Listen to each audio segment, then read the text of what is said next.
maybe a little nervous, you know, saying something you don't want to. So just be a little aware. You know, if somebody may be watching, you may get me banned off of Twitch because you say something. There's an objective right there. Okay. Yeah, don't do that, please. What words are not allowed? It's not so much words as the type of discussion. Just put the disclaimer that I'm a country boy from Texas. Get over it. No, Wilson will flag the stream as for mature audience. Yeah. So then, you know, at that point, it's okay to use profanity in here. Yeah, profanity is not a problem. It's just don't you know, don't. He's more concerned about personal stuff, you know, like talking about your kids. And... Yeah, your address and that sort of stuff. Yes.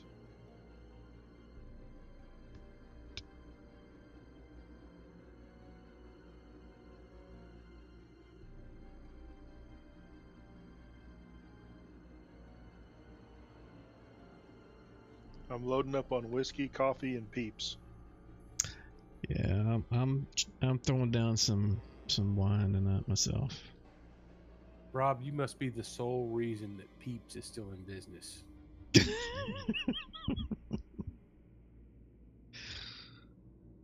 Hey, there's Bill.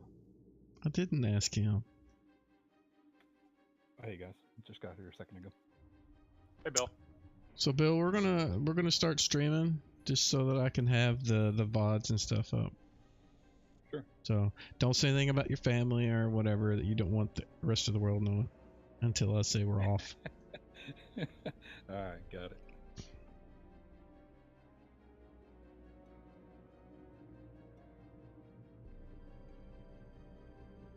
So are we streaming tonight? Yeah, I went ahead and turned it on just to kind of see how it sounds because I hadn't really checked the audio on it.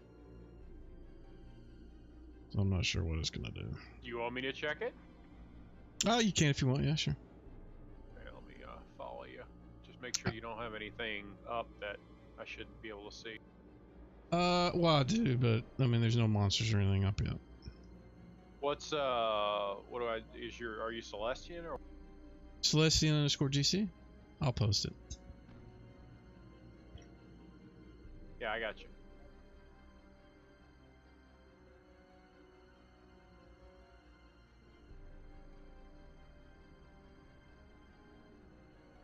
I've turned on behind the DM screen now.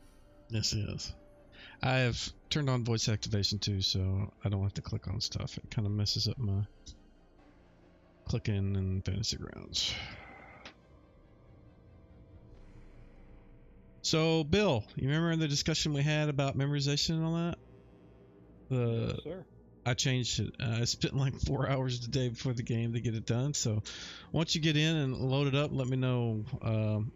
Yours looked decent. When I looked at the sheet, everything looked okay.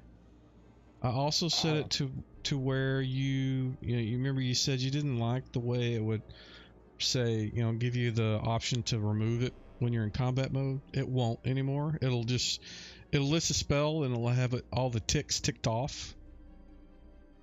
Nice. And whenever we do a long rest,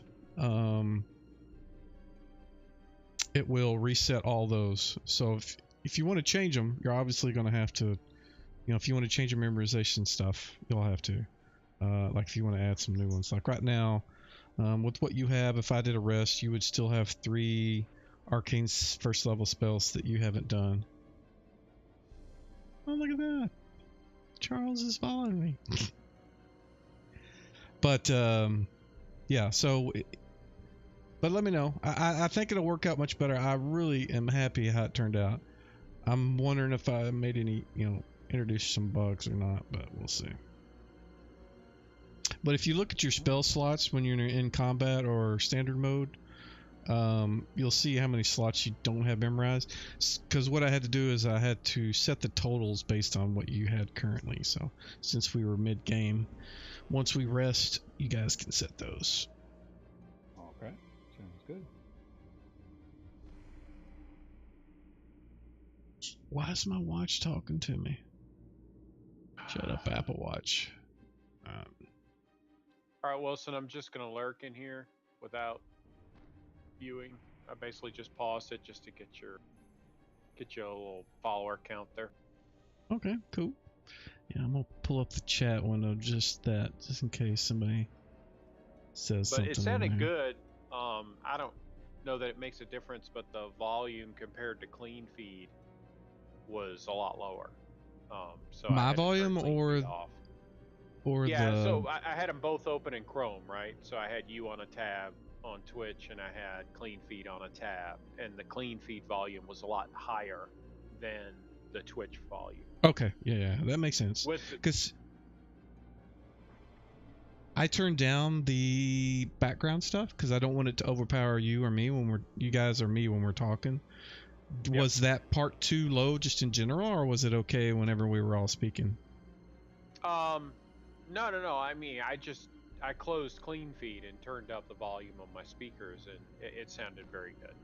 Okay, cool. No complaints. All right, we'll give Bill a little bit longer to get all this stuff loaded up.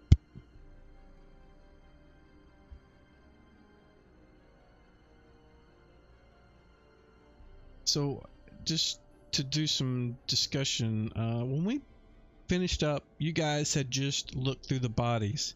You hadn't fully went through the rooms, correct? That's where I remember. Yeah, I think we did make it through all the bodies, but I don't think we checked out the rooms. I think that's correct. Yeah, that's what I thought. I think you marked that secret door up there for whoever had found that. But that yeah, was me. Yeah, Miramar had found that. That's Luke Spangley. Should we be seeing a map at this point or no? I can share it. Okay. Yeah. I double clicked on my guy and I can see it now. I'm actually thinking about using the maps that I'm going to be submitting for QA, just so you guys can complain or whatever, and I can notice any errors. But for tonight, we'll keep this one. Next game, I may go to the other one, and there'll be the black and white grid stuff. I just want to do that just on an off chance that I miss something, because I try to walk through all those and do stuff, but these look so much better. But I mean, even still, the quality is just, when you zoom in, it's pixelated. I'm not happy with it.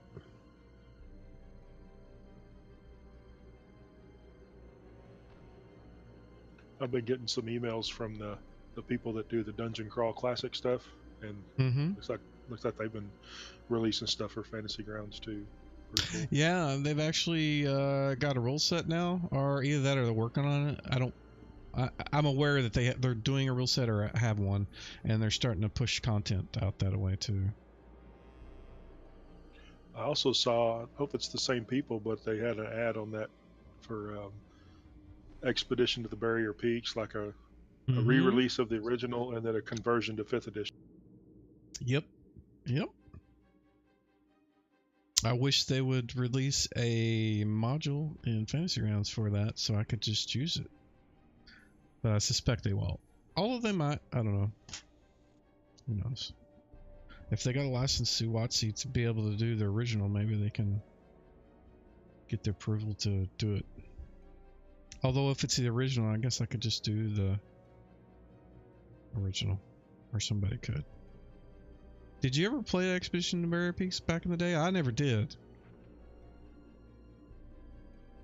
I think you and Joel and Jeff did. If I did, it was way too long ago to remember. Yeah, I think we did. We played some of it, and it was interesting.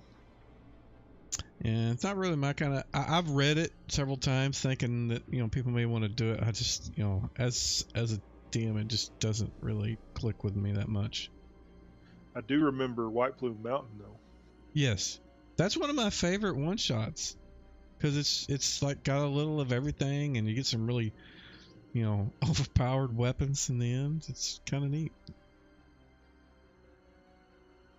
Yeah, I remember Black Razor coming out of there. It was like, oh my god.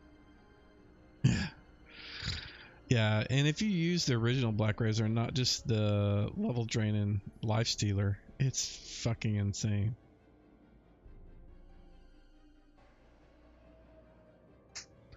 Okay, I think I'm in now. I don't see your character loaded yet on the at the top. Have you selected one?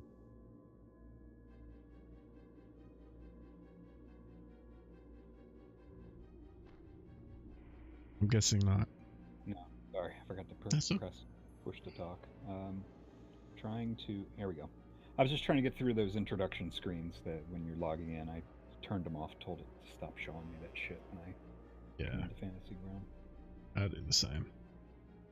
All right, there you go. You're loaded up. Check your character sheet out really quick, and if you think it looks okay, we can get started.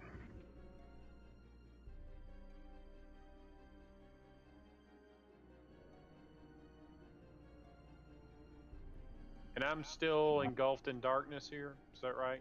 You didn't Yes, fix sir. that? No, you Okay. did not. Not yet. I like it. Nice job, sir. Cool. In fact, I will put.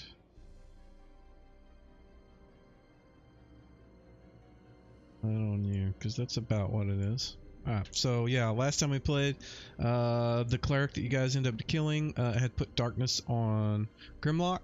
So he's kind of just, you set him, Brother Barney, since he's not affected by the darkness effects because of a blessing from Pillar, he can, direct him to the table and set him down there, and so you guys can decide what to do. You guys did rummage through the bodies of everybody. You didn't go through and look at the rooms where they came from and what was in those. So that's kind of where we left it. And if you... Let's see. Where is...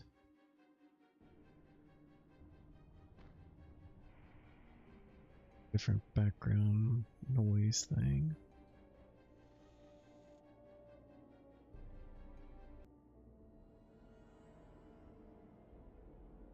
Alright, so if you guys want to decide what you want to do now, we can start. I think we were going to need a rest to deal with the darkness, right? That's correct. Do you have any heals that you need to spend before we do a long rest, or no? No, all I've got is remove curse left, and I can't convert that because there's no third level heals. So I think first things first, probably lick our wounds and go down for the night. Are we gonna rest here? At this point, I don't know of a better option. Well, We I'm can okay. always spike that door shut to the south there. I'm okay with sleeping in this room. It's dark. That was supposed to be funny. Yeah, I was laughing, Charles. I'm sorry. I'll find you a pillow, Shaking man. my head. I was laughing too. I just forgot to push the talk button. So one of the did you look at the remove curse spell, bro? Could it do anything like remove blindness? Yeah, I don't remember. I remember clerics weren't really something I ran a lot. But just double check, because it is a third level spell. What else is third level? Now that I think about it, I'm trying to think of.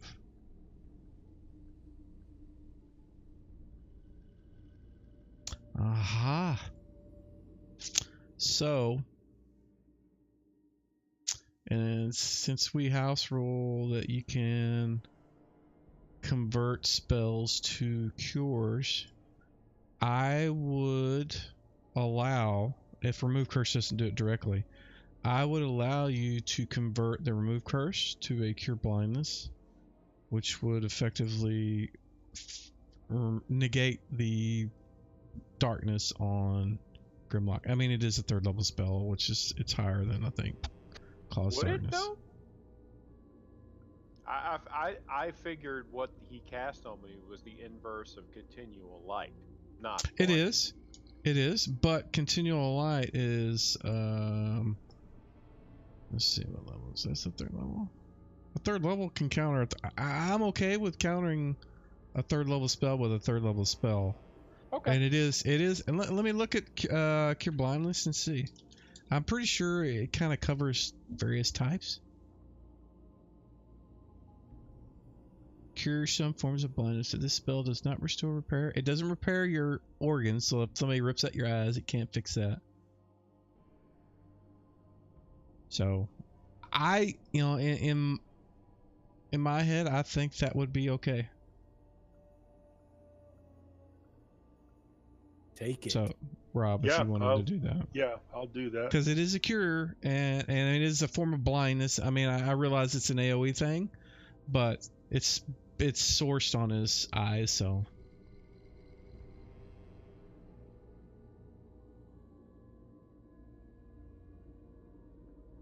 If you want to pop those spells off, you can do that. I would.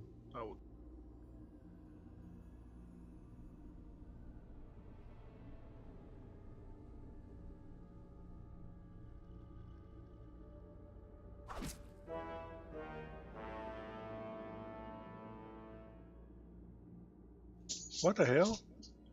What? Oh, you failed tried. his save. You tried to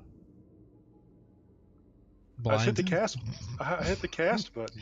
But you have yourself targeted, probably. Now you had me targeted. Yeah, you did. You had somebody targeted. And it made him save. That's if you. So if you touch somebody, if you wanted to actually cause blindness, because the spell is reversible, that's how it would work. And it's okay. You're fine. Don't worry about it. Well, I'm not. That's weird. Yeah, because the buttons are all say add the effect for deafened or blind, but Yeah, and you don't want to do that. It's just use the slot and we're okay. So that let me get rid of this. But did it do damage to him too? No, it's just you have to do a touch attack. If you're doing cause blindness, you have to actually touch something, and then they have to save versus spells. So that's why it did both of those. It did a melee attack, and then it did a save. Oh, okay. That makes sense, no? Yeah. So in the future, if I want to cure somebody's blindness, I don't need to smack them. No. I need to just. You can just tick off the little. If it's memorized, you just tick it off, and it would go Right. away. Yeah. And you don't need to memorize that kind of stuff, unless you actually want to. I'm looking at your character sheet. It looks like you memorized. I mean, you can just tick off the one you're converting to that, and then just tell me. I mean, if it's actually has an effect or you need to cast it, we can deal with that. But in this case, you can just say, I'm gonna convert a remove curse to a cure blindness, and we're done. Okay. Well, how do I get it to note that it's done? Then just put the check on it, or That the remove curse is cast. Is that what you're saying? well, I changed it. I went and minused that and added cure blindness is how I did it first, and then tried to do all this. Okay. So So, now- under preparation, did I change it for you? Yeah, you just moved to preparation. Okay, so you would go if you wanted to keep memorizing cure blindness. It's set to 1 right now. So whenever you go to, what you would want to do is just tick that little check to the left, or there you go, and that indicates that it's been cast. So if I do a full day's rest, it would reset it. And then the reason I did this is so that once you have all your spells set up that you have memorized. Whenever we do a full day rest, you don't have to go back and say, I memorize this, I memorize that. It'll automatically just do your regular loadout of spells, and you don't have to go back and do those. Right now, you only have 1 spell slot. If you look at the top of your character sheet, up the spell slot section, it says first, and all those are blank, and second, all those are blank, and third, you got 1 ticked. That's because you've only got 1 spell technically memorized / prayed for. Right. And that's because I had to do whenever I do this new mode, I had to go in and just take what you have memorized, just what your memorized total is now. So we can change that whenever you guys rest. But for now, that's why it's looking the way it is. Gotcha. Understood. Cool. Yeah. So I casted the cure blindness on Grimlock, and hopefully the darkness. You are correct. It is. It is now gone. I've moved it off so that it will show up. And you guys, or at least Grimlock, can see clearly now. Well, I'll throw my hands up and go run up and give Bjarni a pat on the back. Tell him thank you very much. Definitely do not like being in the dark. Not to that effect, at least. Yeah, I didn't realize how messy that was going to be. I thought you'd save too. So you guys have a couple options. You've got the secret door that you guys had found. You had also you had enemies coming from the south. No more have come out. You haven't heard any sounds that indicate there's other enemies in that direction, at least immediately. You rummaged through all the bodies and picked up all the things that you thought were valuable. So you can either go look at the secret door, or you guys can try to sneak out and get some rest, or go into a room and try to get some rest. You know. I want to check out this table here, see what's on it. On that table. Now that he can see. I wasn't saying I was going to look at the table. I said we may want to check out this table. Okay. I'm not usually the one who does the searching. I'm usually the one who does the guarding while y'all. So it looks like my all my work on the. This is level 2. 1 second. I may have to mess up the map really quick. Let me see what this does. It made it really big. Yeah, and this is gonna. I may have to go to using the real map because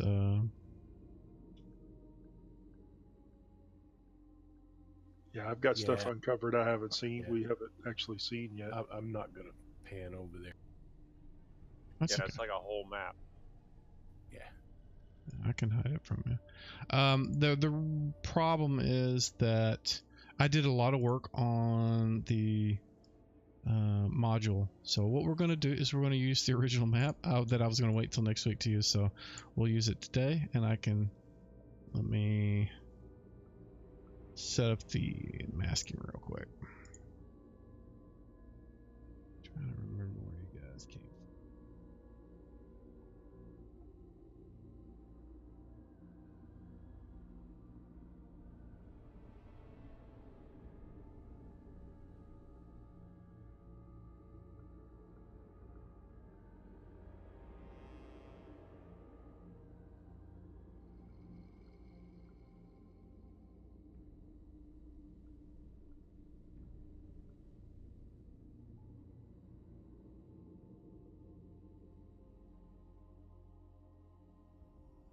But I'll share it as soon as I get done masking it.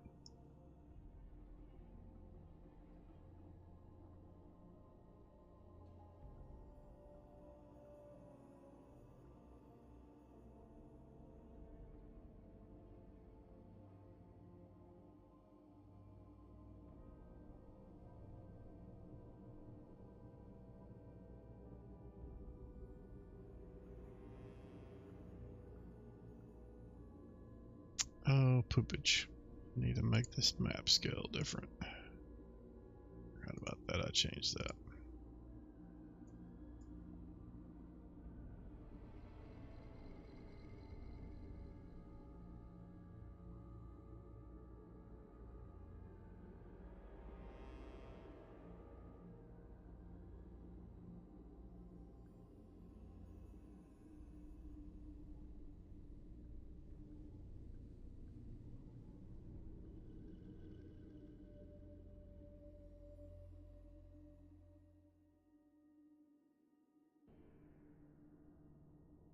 It's done. Give me a second.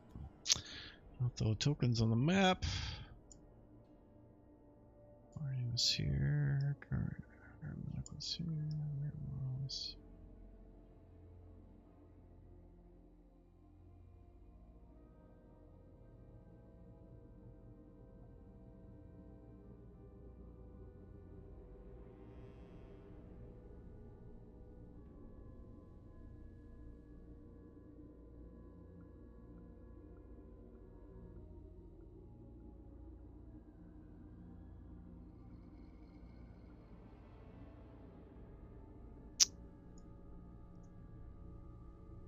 There you go.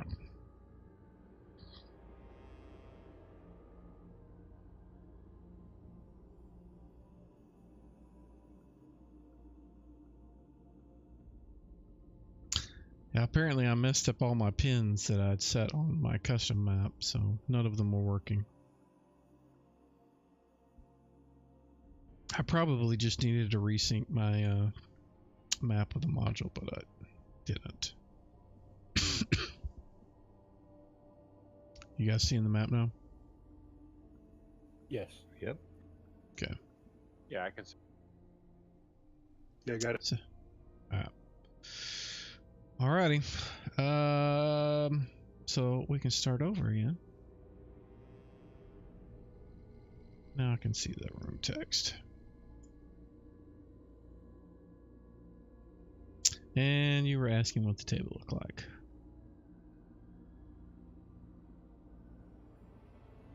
I just said we should search the table. I didn't say I was searching the table. My guy is actually going to move south in this room towards where the bad guys are coming.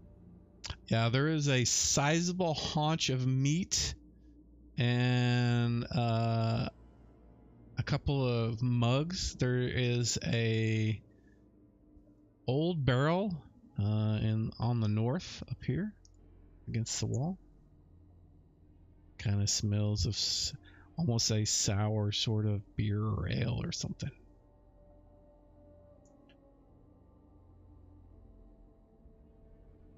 And you're not entirely sure what the meat is.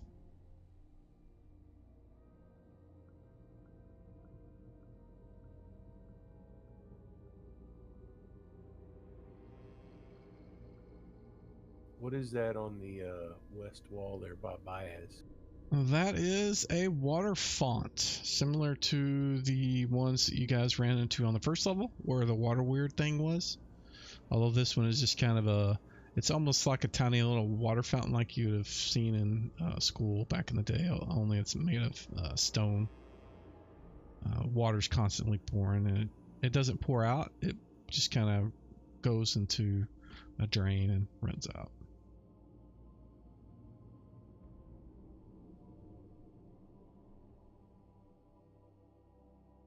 But if you want to replenish your flasks of water, that sort of thing, it seems to be potable water.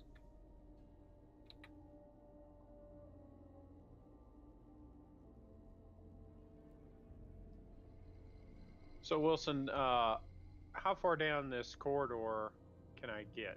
Like, is this door below me is open, right?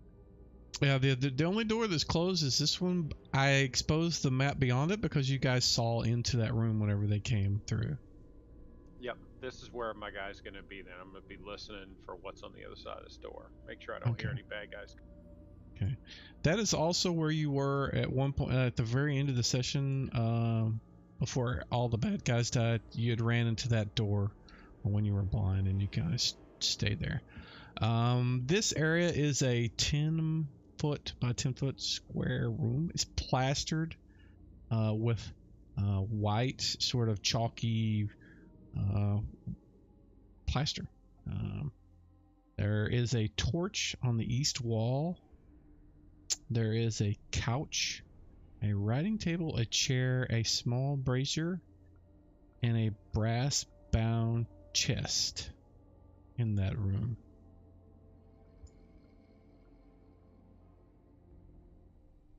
That room where Grimlock's at now. Mm-hmm. Wow, cool. Hey, I noticed your distance meter is kind of off. Oh, yeah, let me fix that. It's because I changed the scale to 10 foot or 5 foot. Yeah, now it should be fine. Cool. Yep, there we go. Yep, sorry about that. I'll call the guys over. I said, hey, when y'all done checking that table, you guys may want to come in here. It looks like there's a writing table and a chest. Yeah, I'll Gart- look at the writing table. Garten will certainly check out the chest. The writing table has a quill and an ink pot, and a roll of parchment.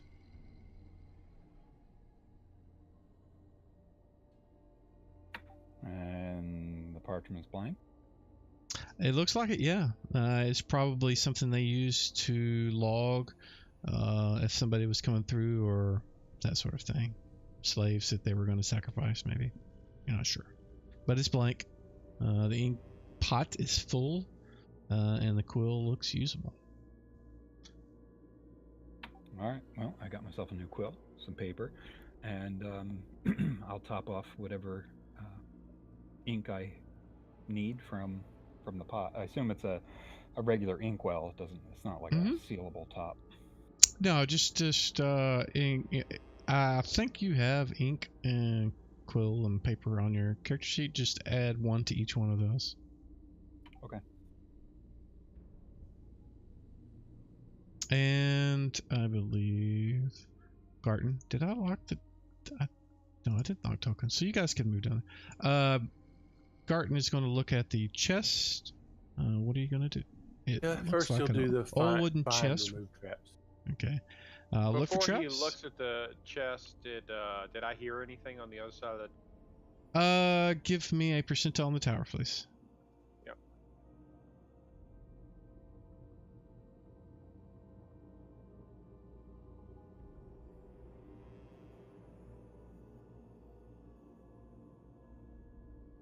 The only sounds you hear is the pitter-patter of the little bare feet of the halfling coming up behind you to look at the chest. Okay. Alrighty, Garten. If you're going to do a find traps, go ahead and give me a check, please. You do not find any. Although the chest does appear to have a lock on it. And it looks locked. Like it's not open. So I will attempt to open the lock. Okay.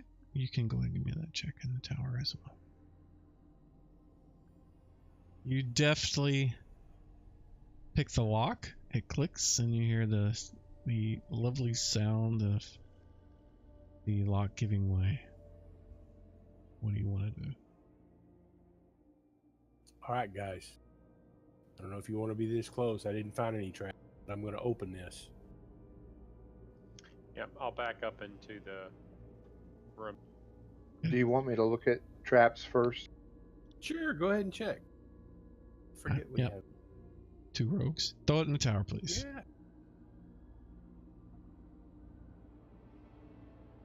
You find nothing? Looks good to me. Go ahead. I'll open it. Alrighty. You open up. It's not a very big chest, but inside of it you see there are several garments, shirts, pants, some kind of robes. There is also a leather bag and a glass vial of some green viscous liquid. Show them all to the party. When you pick up the leather bag, you hear the clink of coin. Well, we'll take a look in and see. You see a total of 37 gold and 19 electrum, which I will put in the coins list on the party sheet.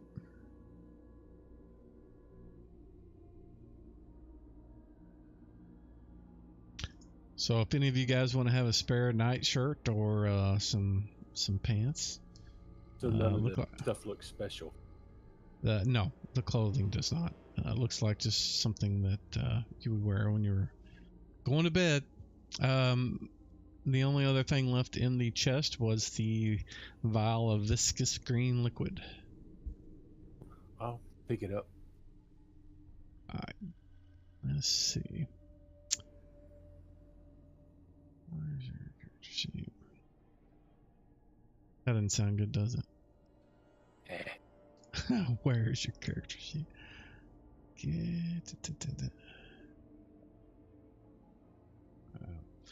Alright, so you pick it up. It looks like it's sealed. In fact, the lid on it, where the cork goes in, has kind of been sealed in wax. Well, not open it. I'll hold on to it. Okay. Anybody else want it? No thanks.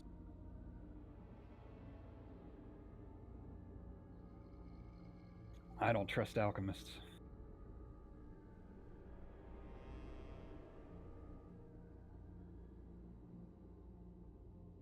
Garten will put it in to one of his belt pouches. Alrighty, I've put it in the All right. parcel list, so you can just drag and drop it into your sheet if you'd like. Anybody else want to do anything with that chest or anything else in the room before you proceed? Did you want to check it for a false bottom? Yes, I would like to. Mike, it's not letting me drag it. What do you mean it's not letting you drag it? You can't put it on your character sheet? Yeah, I tried to drag it over to my inventory list. I didn't see it. See if it'll let me do it. Oh, look at that, it worked. Yep. I don't know why. So what was that, Charles? I forget what you said already. Sorry. I was just asking our rogue if Oh, he false wanted bottom. to check for a false. Did you check for a false bottom? Yes, I would like to. There is, in fact, no false bottom. False top. There is not. False corner. No. Okay. This chest is true. It is a chest. Was the lock removable? Is it like a padlock? Let me see if they give a description.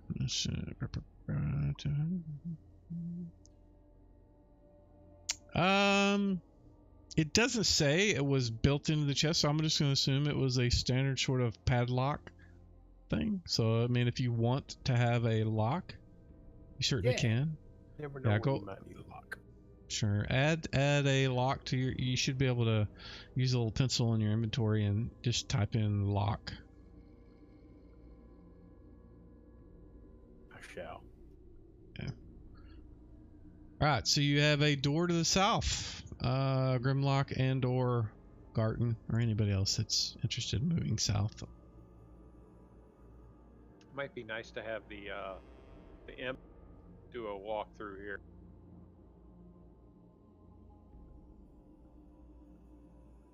See if there's any potential magic stuff we may have missed, and see if that green vial of viscous liquid is magical in nature.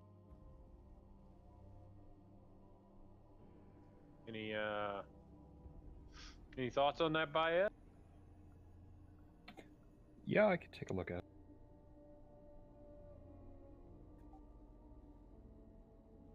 You're gonna look at the vial? Yeah, Garten was certainly hold it out there where you could take a look at it. Yeah, I'll take a look. Give me a intelligence check, please. Just double click your int.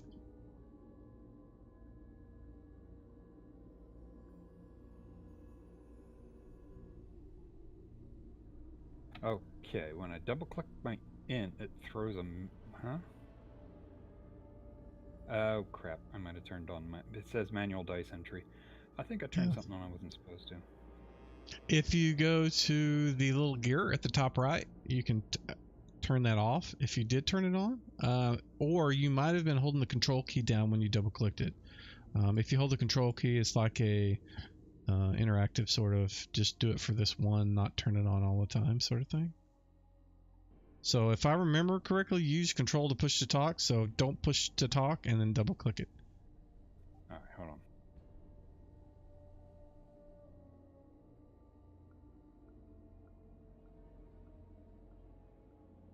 There we go. Awesome. You are not sure what that vial of stuff is, just your past history sort of thing. If you have something else you'd like to do, you certainly can, but just your knowledge doesn't enlighten you to what it might be. Okay. It's probably not magic, but I wouldn't drink. Well, what I was suggesting is that we have your familiar, the imp, come through here and see I if forgot he about detected anything magical, both in the room with the table and down in this room. Yeah, I'll ask Nas to have a little peek and see if he notices any magical auras on it. He looks at you and he kind of just looks very disappointed. Like, really? Is that what you want me to do? And he does. He says, it's not magic, but it is poisonous.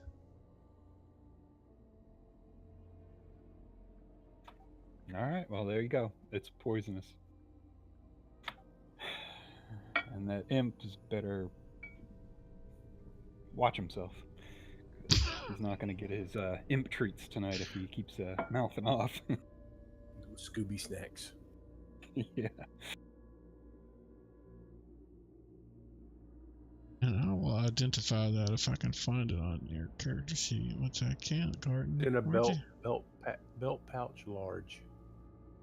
Vial of green liquid.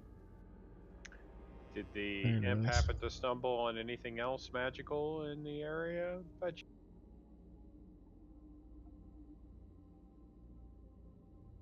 He didn't see anything, although the area,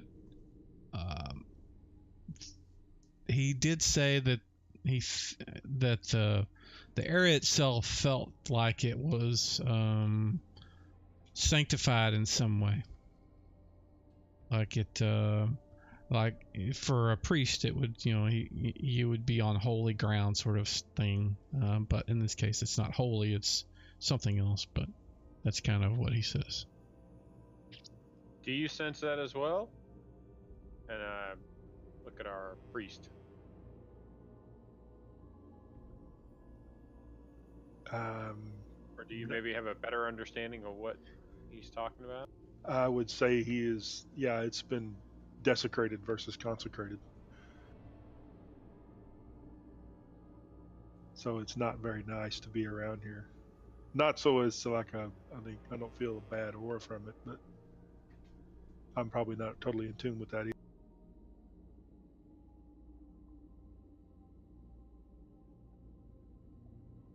Yeah, it's not really your realm of expertise.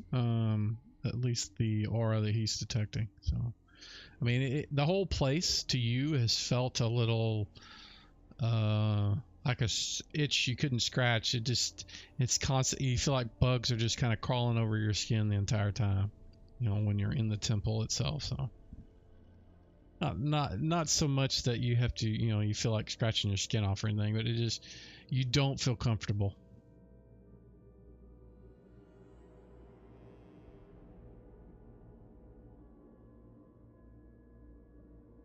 Anybody else?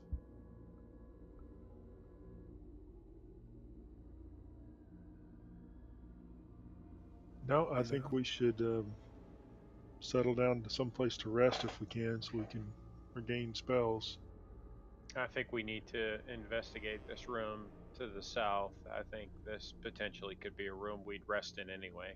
And we've already been in there. It's where the bad guys came from, so. Now technically you haven't been in there, but you have seen in there. Yes, so yeah. Gotcha. So I think at the very least we need to take a listen at that door to the south end of that room and make sure we don't hear anything on the other side. I think if there's danger anywhere near us, it's probably south of that room. So what are Miramar's thoughts on that? What do you want to do? Miramar's sitting up there on the wall. He's On the secret door. carrying plate mail and all sorts of items, and has a very heavy load. Okay.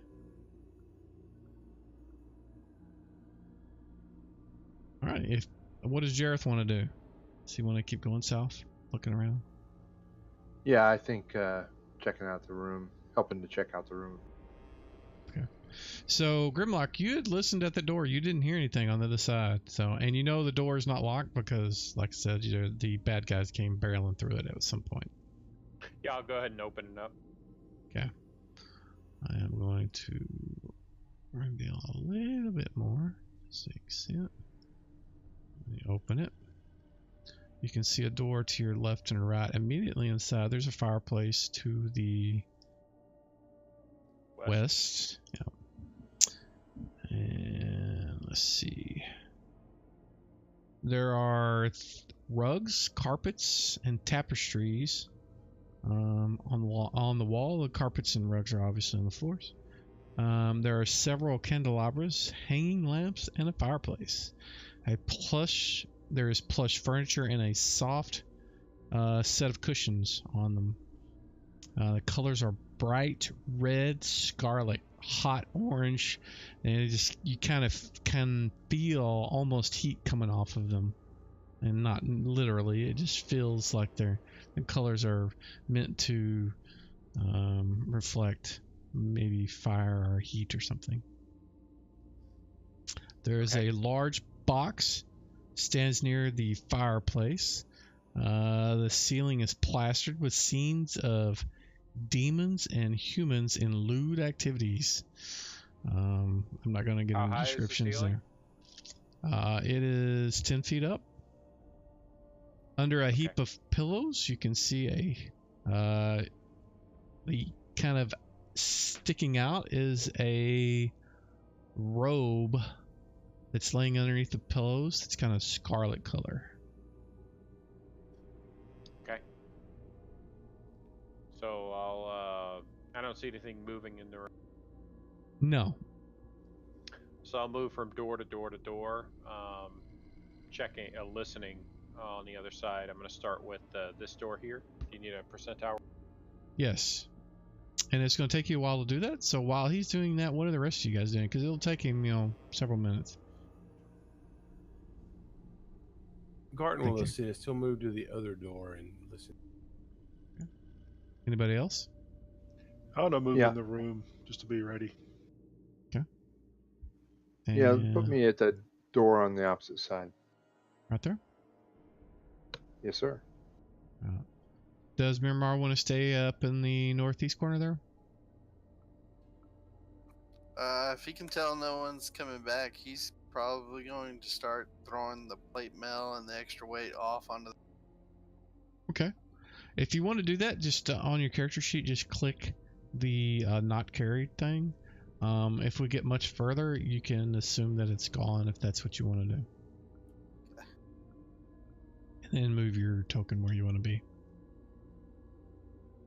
So, Grimlock, you did not hear anything to the north. Garton, go ahead and give me a percentile on the tower as well, please.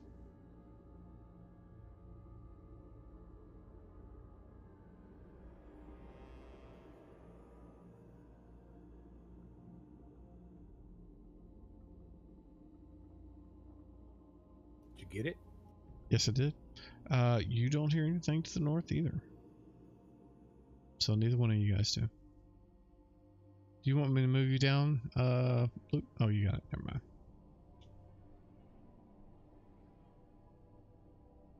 Just makes it easier on the... I can zoom in closer. Alright, so... Jareth, did you want to do anything? Or Miramar, as you guys moved into the room? Yeah, I want to check this door that I'm at. And listen at that door. Okay, go ahead and give me a percentile on the tower, please.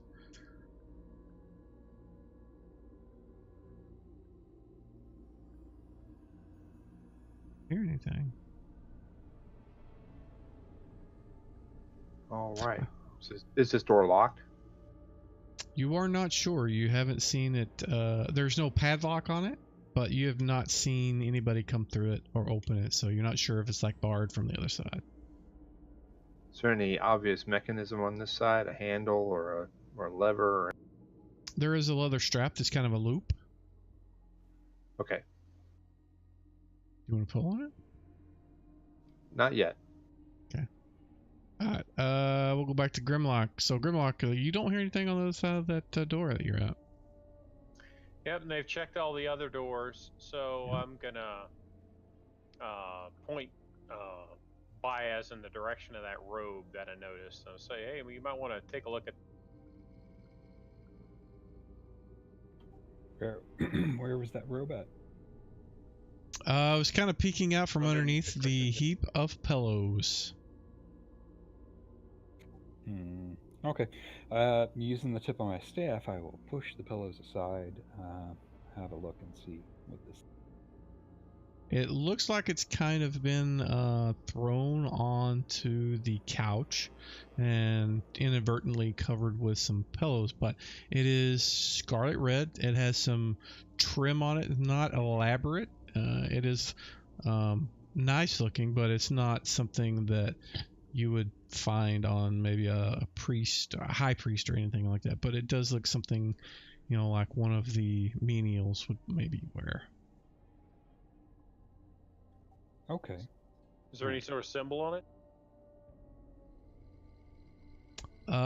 There is the, and let me find that again because I can't remember where it's at.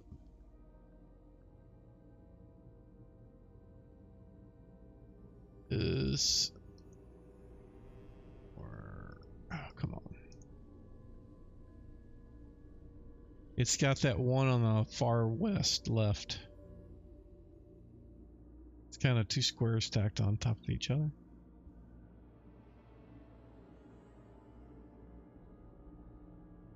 That one.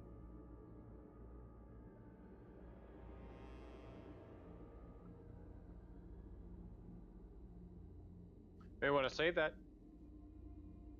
Never know when it might come in handy. Yeah, that's true. Probably should hang on to it. It Okay. can make for a decent discussion. You can certainly add that to your inventory manually because I don't have an object to give you right now. I'm going to actually make a note to add that. And what should I call it? Acolyte's robe or something like that? Scarlet. Let's see, what do they call it? Scarlet Acolyte robe would probably be good. And you can say maybe the fire motif or something like that if you want to. Mm-hmm. Got it. Alrighty. Garten, what do you want to do? Well, since I heard nothing, let's see if this door is locked. It is not. And guys, you want to open this door? Probably need to rest.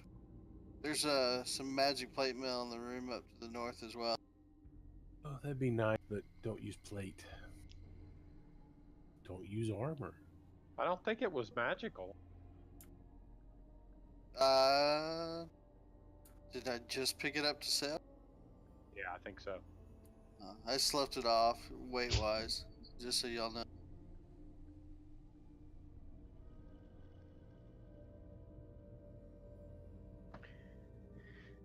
Yeah, I'll go grab it.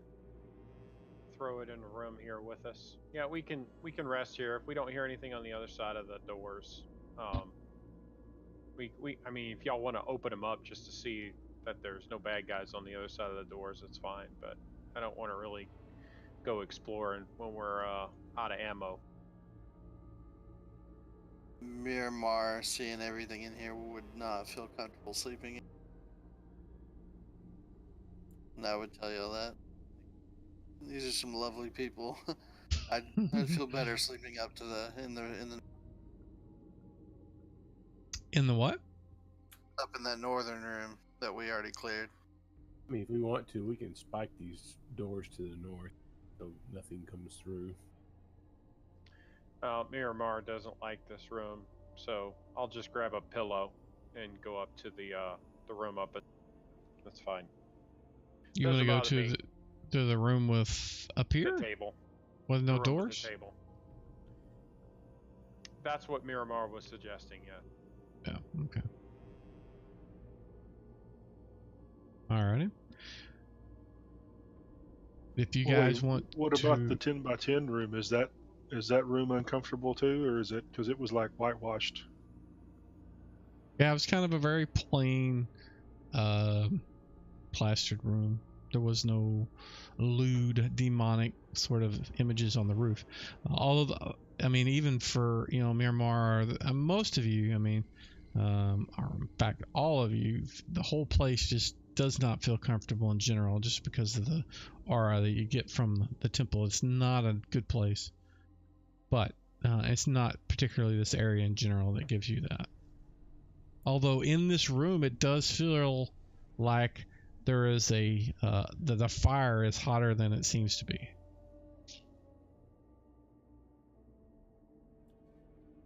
And that 10 by 10 would feel like a sauna if we all crammed it. Not necessarily. I mean, it would get warm and just hot just because of all you guys in the 10 by 10 area, but it's that it's just the further south you go, like Jareth notices that the warmth is more prevalent to the south than it is north. So like where he's at is probably hotter than where Baez is. You said there was a box by the fireplace. Yes, I did. I'll take a look at it.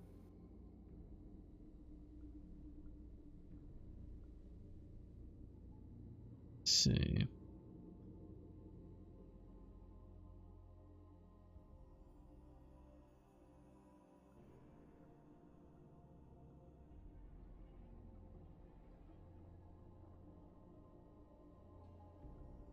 It's filled with billets of wood, coal, and kindling. Looks like it's used to keep the fire going. Shoot, I'll check the fireplace for secret doors. It's where they always are in the movies. Always, always, always. You do not find any.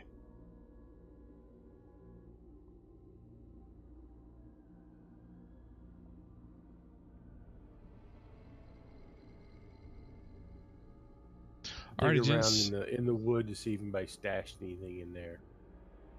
Okay. It looks to be just wood and charcoal. Okay. There's a few bits of sort of fluffy, cottony looking things that you used to maybe start the fire with. But what I'd like to do is take a 10-minute break, come back at 9:13 or 10 minutes from now on your local time.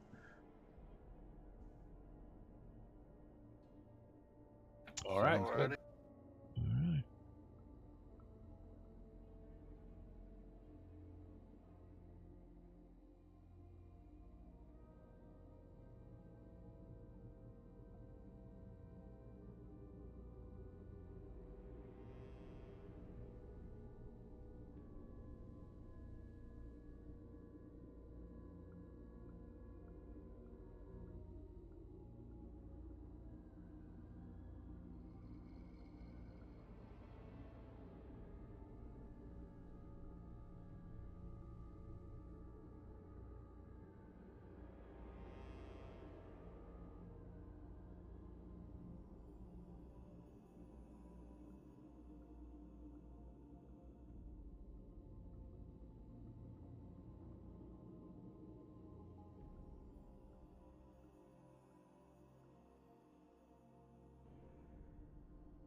I had to let the dog out. Sorry, guys. That's all right. It's been raining for a while, so he hadn't been out. Does it stop now? Yeah, it's pretty good right now. Went straight out and gave me a chance to get some fresh pineapple.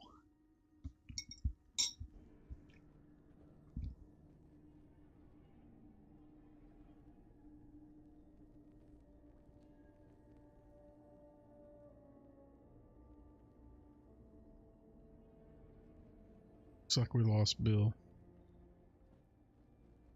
Yeah, he dropped just a little bit ago.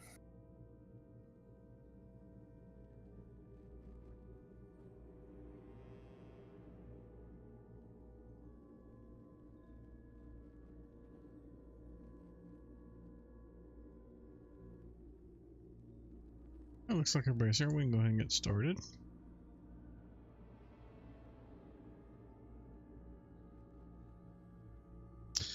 So you guys had looked into the fireplace, didn't find any hidden passages or anything, and a bunch of charcoal and firewood and kindlings.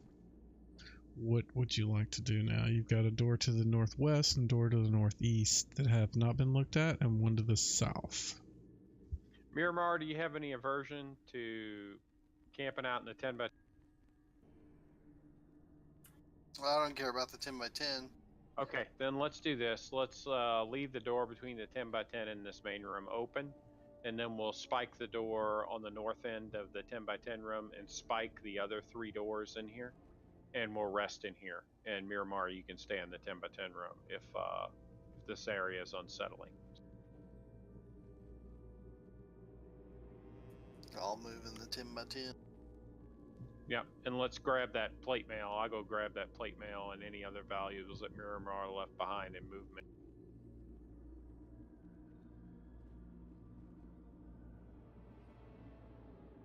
Okay. Look, if you have that on your character sheet, you can go ahead and throw that in the party sheet and let him pick it up if that's what you want to do. It's just one suit of plate mail, right? Yep. Okay. Yep, that alone was dropping my movement by like 3 or 4. Yeah, it doesn't take much to get overloaded. Not much at all.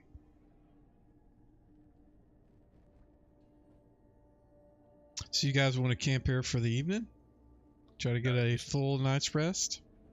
Fair warning, thunderstorm moving in here, so I may drop. Yeah, I think that plate mail is going to get left behind. That was a lot. That's what I'm saying. I can lug that around. I mean, if you know, I'll have Baez look at it one more time. I mean, when I look at this plate mail, Wilson, it doesn't look special in any way. Just looks like mine. Yep. I'm gonna have Baez look over it one more time just to make sure that he doesn't think it's magical. If so, it's staying in. Looks like he sent me a I'm having a... Oh, he had to leave. He had to go pick up his daughter, so he'll be back in a bit. Okay, well, I'll have Queegum check it out. It's not Queegum. It's Keegum. And Baez is still here for now.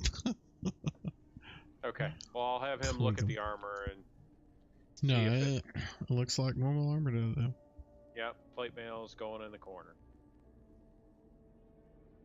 So let's divvy up the watches. Or the casters, Baez and Brother Bjarni are going to need to sleep, so the rest of us can divvy up the watches. I'll take first watch. It's fine. And like I said, Wilson, I will make sure to spike those 4 doors that I mentioned. If you want me to take the spikes out of my inventory, I can do that. But I'm going to be pulling them back up when we're done. The northwest, the northeast, the south door. And the one to the north of the 10 by. Okay. So basically locking yourself in. Yeah, Gotcha. I'm locking us in. Okay. Yeah, you'll need to definitely take them off, unless you have the opportunity to pick them up. Yeah, I'll put 2 spikes on each door, so I'm down to 2 spikes. But my intent is to pick them all up after we're done. Barney, I would say bias too, but he's not here. Go ahead and rejigger your spells, your memorization stuff. Memorize the ones that you want so that your stuff is set up right now. Okay.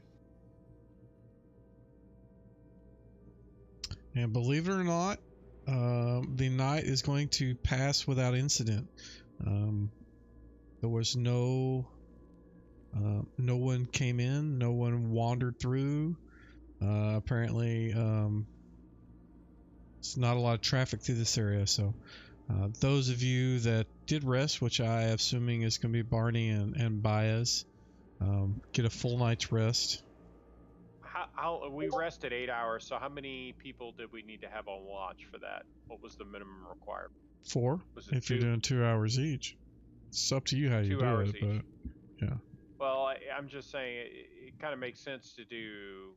I don't know. It's just none of us get heals. All 4 of us don't get our D3, right? Because we didn't rest a full 8 hours. Is that correct?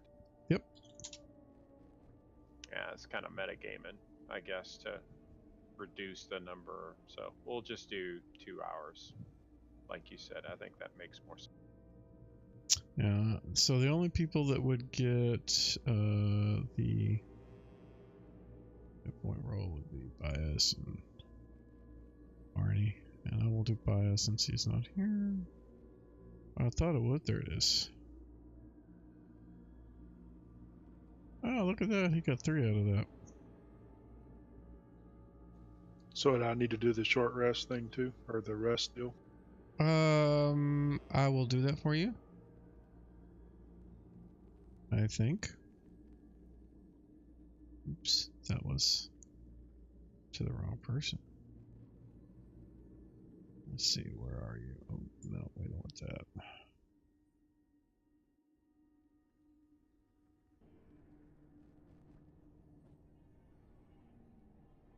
Did you already have your slots set the way you wanted? Almost. Yeah, the long rest doesn't matter unless you already have your memorization stuff sorted. But since you're having to do that, no. Yeah, I got it all done. Okay.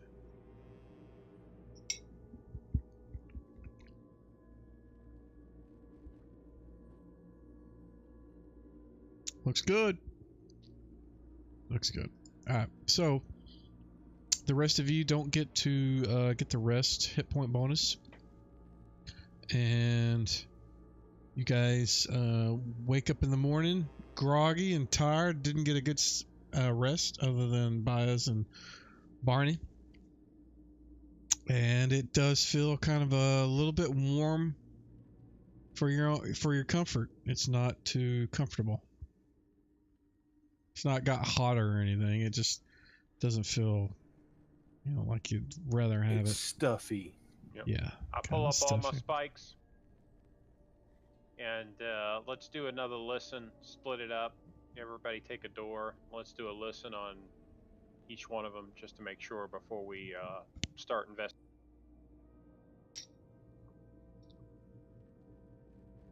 I'll take the northwest door that I'm standing in front of, and I'll go ahead and drop the percent. You don't hear anything.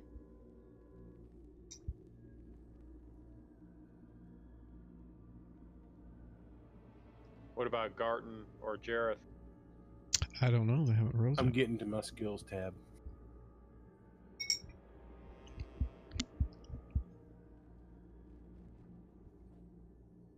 Garton, you don't hear anything either.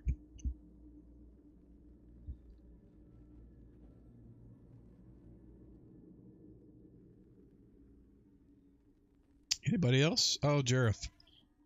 Jareth, you don't hear anything. I'll listen at the north door. Don't percentile entire, please. You don't hear anything either. It's a wall of silence all around you guys. Okay, do we want to start with the these two side doors, the northwest and northeast door? I guess we'll start with the one you're in front of, Brian. Does that sound good? Do we not want to go check the secret door first? Oh yeah, we got to check that one too. Yeah, that's fine. We can go check the secret door.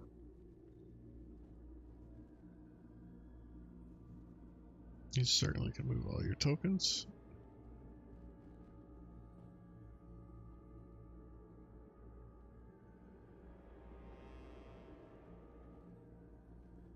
What are you doing, Garden? So we get it. Uh-oh. Power just flickered. Don't go. Yeah. I'll see if I can figure out how to open it. Yeah, Miramar knew how to open it. Yeah, and I Yeah. pointed it out. I guess I'll see if it's trapped in any way, if I can tell.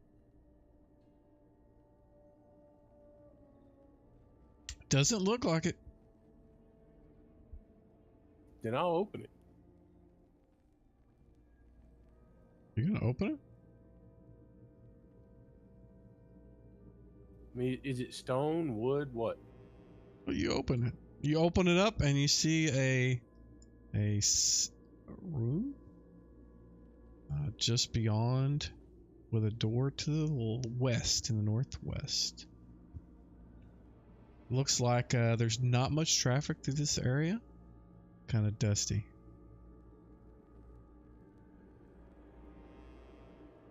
No tracks. Yeah, I mean, you see footprints in dust, but you can't tell where they're coming or going or have been. Okay. I'll follow the footprints up to the other door and take a listen. Alrighty. Throw me a set of dice for listening. You hear nothing. It is pitch silence on the other side of that door. I hear nothing over there, guys. Is there like a lock mechanism on here, this side? No, it's just a door with a leather loop that hangs out that you can grab a hold of and pull. Whether the other side is locked or barred or anything, you're not sure. You guys want me to open it? Yeah, go ahead. I'll open it.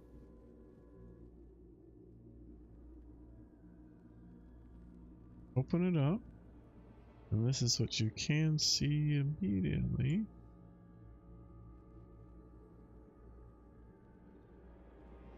You see a hallway that goes west as far as you can see. And then you see a hallway that goes north and then shoots off to the northwest.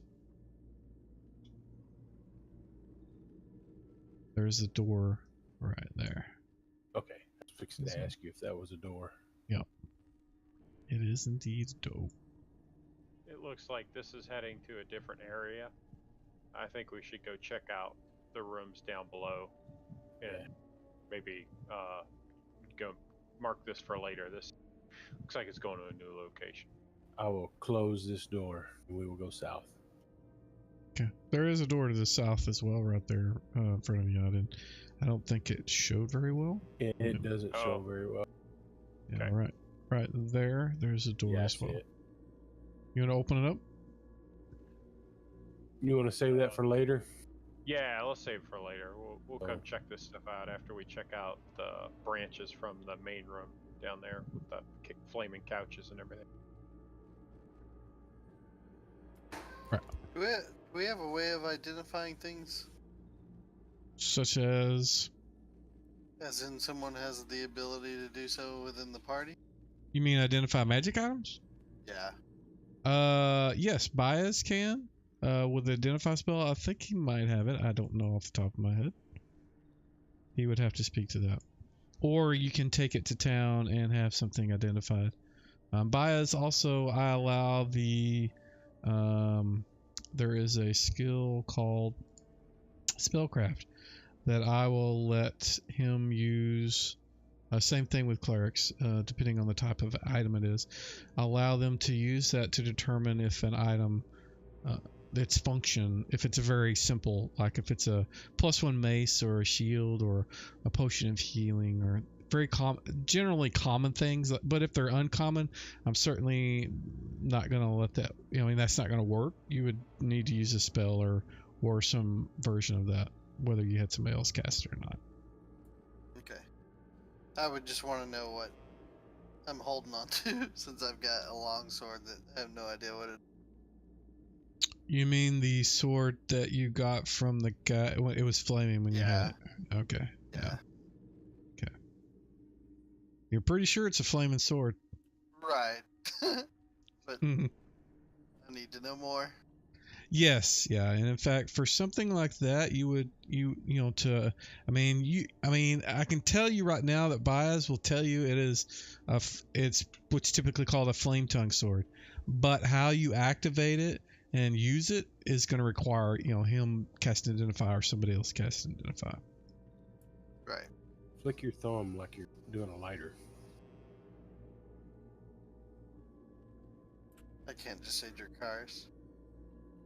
No, it's not that badass. Try Bic or Zippo. Those might work. Zippo. Alrighty, so you got northeast, northwest, and south. What do you guys want to do? I think we're doing northeast first. All right, I will attempt to open that door. It opens up quite easily, and I will reveal the room. This is a blank square, 2 squares. On my other map, it looks pretty cool. But let's see. This room is less lavishly furnished than the room you were in. It has a few tapestries, some small rugs. It has some torches in the sconces that have kind of burned out. There's a small table with a candelabra, a couch, 2 chairs, a chest, and a brazier. And there is a book on a small stand near the couch. And there are a few serving pieces of brass and copper, like a copper sort of, what am I thinking of? God, my brain is just not working. A jug of that will have some liquid in there, but cups are brass on the table. Like a tea set? No, not a tea set. More like a wine or ale or something.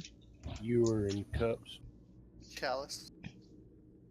Yeah, mug and chalice, that sort of thing. Frapping pouring. Put pontoons on my house. You laugh. The north of my house is a lake right now. Oh, my backyard it's kind of similar because of all the rain. All right, let's go check out all the items of note in there. I heard chest in there, so we definitely want to check that out. But Give the book a look over.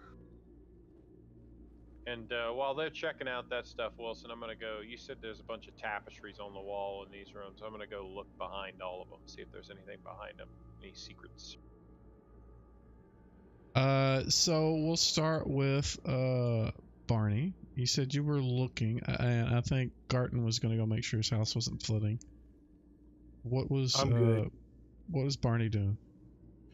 I was going to look at the book. You said there's on a stand, like a little stand it's on. Mm-hmm. It is. Yeah, I want to look at it like not like study intently, but like kind of see if it looks like if it's. Would I be able to read it? Is it some strange language? That kind of thing. Well, let's see.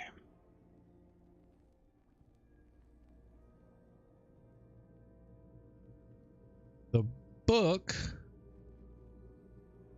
has a cover that the entire front, back, and side is just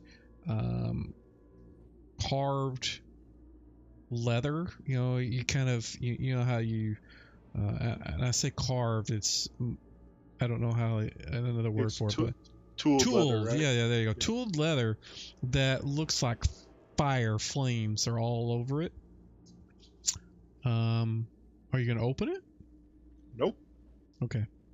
but that's what it looks like. Looks like it has something to do with flame or fire. Whoever put the cover on it definitely was into that.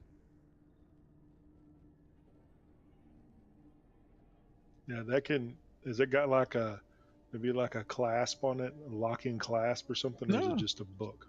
It's just a book. It doesn't look fancy, other than just the cover is,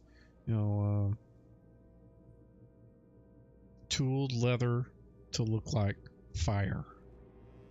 Well, since I don't want my eyeballs burned out of my skull, I'm going to leave it right where it sits and advise nobody else looks at it or touches it either. I'm down with that. Bad mojo.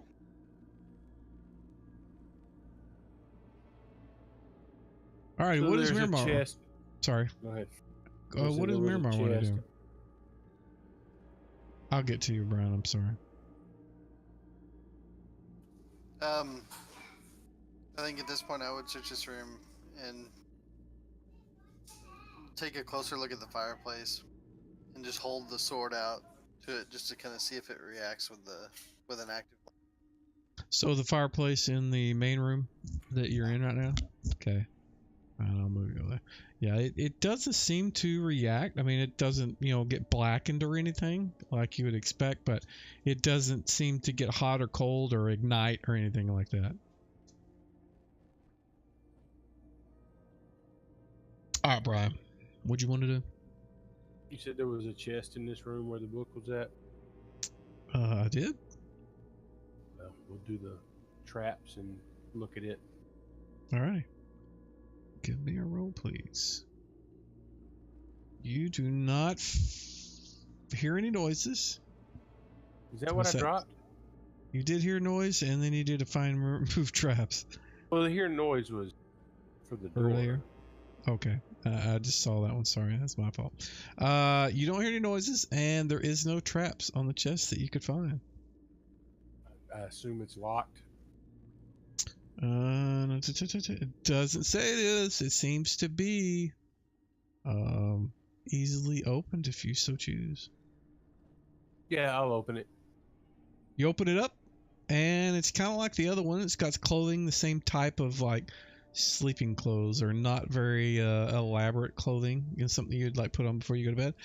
But there is in the bottom there is a small silver box and a scroll case in there as well. Well, I will certainly pull those out. I guess I'll open the box. I'm not going to worry about the scroll. I'll give that to the magical type peoples. So the silver box.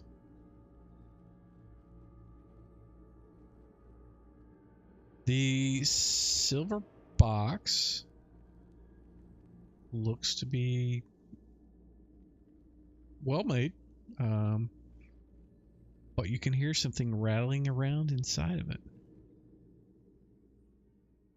Well, I'll see if I can figure out how to open it. You just flip the lid up, open up on the top. Okay. Nothing fancy. Not a puzzle box or anything, huh? No. I said it was a fancy box, but it's not really fancy. I mean, it doesn't have any elaborate sort of mechanism to open it. It's like a small jewelry box made of silver. Well, let's see what's rolling around inside. You open it up, and you see there are some platinum coins and a ring inside. It looks like a gold jeweled ring. I would certainly ask Baez if little friend would look at this ring. Do you hear? I doubt it. That's what I would do. Him and Baez are having an argument in the corner, and they seem to be ignoring all you guys. Whenever you come over there and say, "Hey, can you come?" And the imp of his just kind of snarls at you while he's busy arguing. But there is the bone scroll case as well. Yep. Like I said, I was going to give that to the folks that deal with magic. that's usually what's in there. Yeah, I can take a look at it and see if it's looks like divine spells on there or arcane. Well, it's a scroll case. You'll have to open it up and look inside. Right. If there is anything. Yeah. Look inside of it and see if is indeed a scroll in it. There is, and it doesn't blow up in your face when you open it up, but Good. you can slide it out if you'd like to. Yeah, well, let's slide it out and just kind of see if the nature, if it's divine or arcane, if I can tell. Looking at the scroll, it's not something that's restricted to divine or arcane. In fact, it looks like some sort of protective scroll. And kind of give me a spellcraft check, please. Just in the open? In tower, please. Yeah, Brian, Robbie can do spellcraft check on that ring. Yeah, I'll have the priest take a look at the ring. You are not sure what that is, but it's not you suspect it's some kind of general scroll, probably a protection thing. But other than that, you don't know what it is. It's not a divine spell or arcane spell scroll. Okay, I'll put it back in its case. Okay. You want me to take a peek at the ring? Please. Looks like a gold ring to you with a jewel in it. You can't do any kind of spellcraft on it, or no? You certainly can, but you don't get the. I mean, there's no immediate obvious signs that it's has some kind of. You don't see runes in it. You don't see any effect coming off of it. Glow or anything like that. So. Okay. Well, based on that, I don't. That looks normal to me. So. Yeah, it looks like to you. It looks like a mundane ring that's probably valuable as a piece of jewelry. Robbie, you have detect magic memorized, right? No, I do not. Okay. Yeah, let's just hang on to the ring. Brian, just throw it in your inventory. Eventually, we'll get to doing a detect magic, and we'll figure out what's what.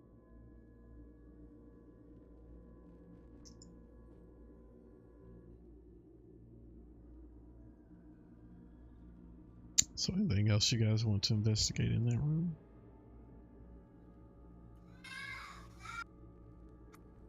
Still not letting me drag that over. Wonder if I gotta put it on. Might be a good idea to check that room for secret doors too. Just saying.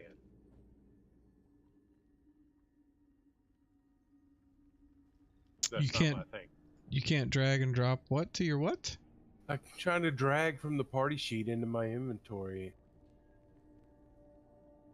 Probably did. It's not letting me.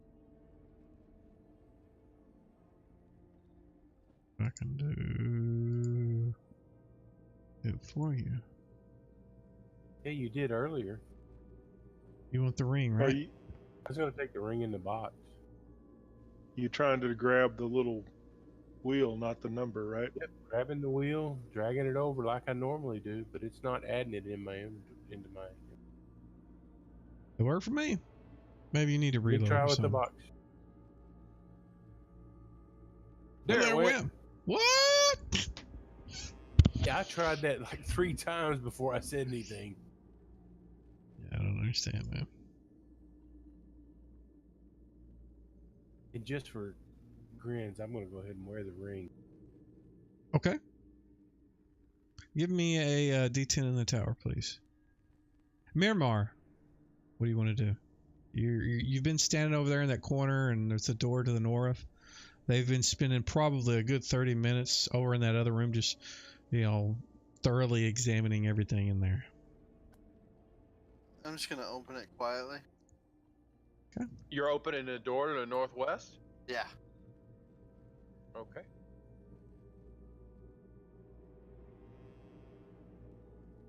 It is and I'm furnished. Just gonna peek inside. Okay. It's furnished kind of similarly to the room you're in. It's very elaborate, Very bright, very looks rich, like some royalty, or to you it would be some sort of lord or lady would be in this area. There's a large bed, 2 small side tables, a round table with 4 chairs. There's a stand with a basin and a ewer and a small copper box, a wardrobe, a brass brazier filled with what would have been a light source at one point, but it's kind of burned down to ash, and a large brass chest with a lock at the foot of the bed. But other than that, you don't see any body. You don't see any other exits from that room. What do you want to do? I just kind of yell back and just be like, yeah, there's some interesting stuff in here as well. And I would just walk to the back end of the room and just kind of check along there to see if there's any secret doors or any secret passages. Okay. I'll do some rolls. You do not see or sense any hidden passages or doorways. And then they can do whatever. After I check, I'll basically make my way back to the main. Okay. All right, Jareth, what do you want to do? You've been kind of quiet all night. You've got a lot of free time if you want to make up for it.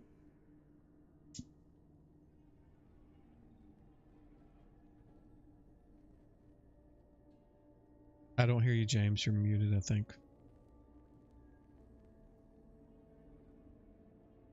Yeah, I just had the microphone folded up. That's okay. Hey, you're good. I can hear you now. Yeah, the door to the south. I'd like to take see if I can open that enough to get a peek through. Certainly can, and it easily opens up, and you see just beyond another 10 by 10 room, kind of similar to the one to the north. It's whitewashed, plastered. It's got couches and various things, but it immediately ends in another door to the south after 10 feet. Is it getting warmer, like we've been experiencing? Yeah, it does. I mean, just kind of pushing your head into that room, it feels, you can just kind of sense that the heat's more so the further you go south. Okay, I'm going to walk up to the other door and put my hands on it and just feel it. I mean, it doesn't feel like it's on fire, if that's what you're looking for. No, it feels like wood. It's not extreme heat. I'm just looking to see if the room beyond it is like, over 100 degrees or something. I kind of feel it. No. The air temperature seems to be getting warmer. Like if you went from inside to outside, via like 4 rooms or something like that. Right. Not just an immediate, blazing oven sort of deal. So if it's like, a front door that's in the sun in Fort Worth, it'd burn my fingers off. Yeah. But it's not that hot. Okay. Right, gotcha. But I mean, as you move into the room, you can kind of feel it gets a little warmer, as you move further south. But it's not so much so that you can't stand it. Okay, that's fine. All right, I'm going to listen at this door then. Okay, give me a percentile, or give me a hear noise in the tower, please. You have that, actually.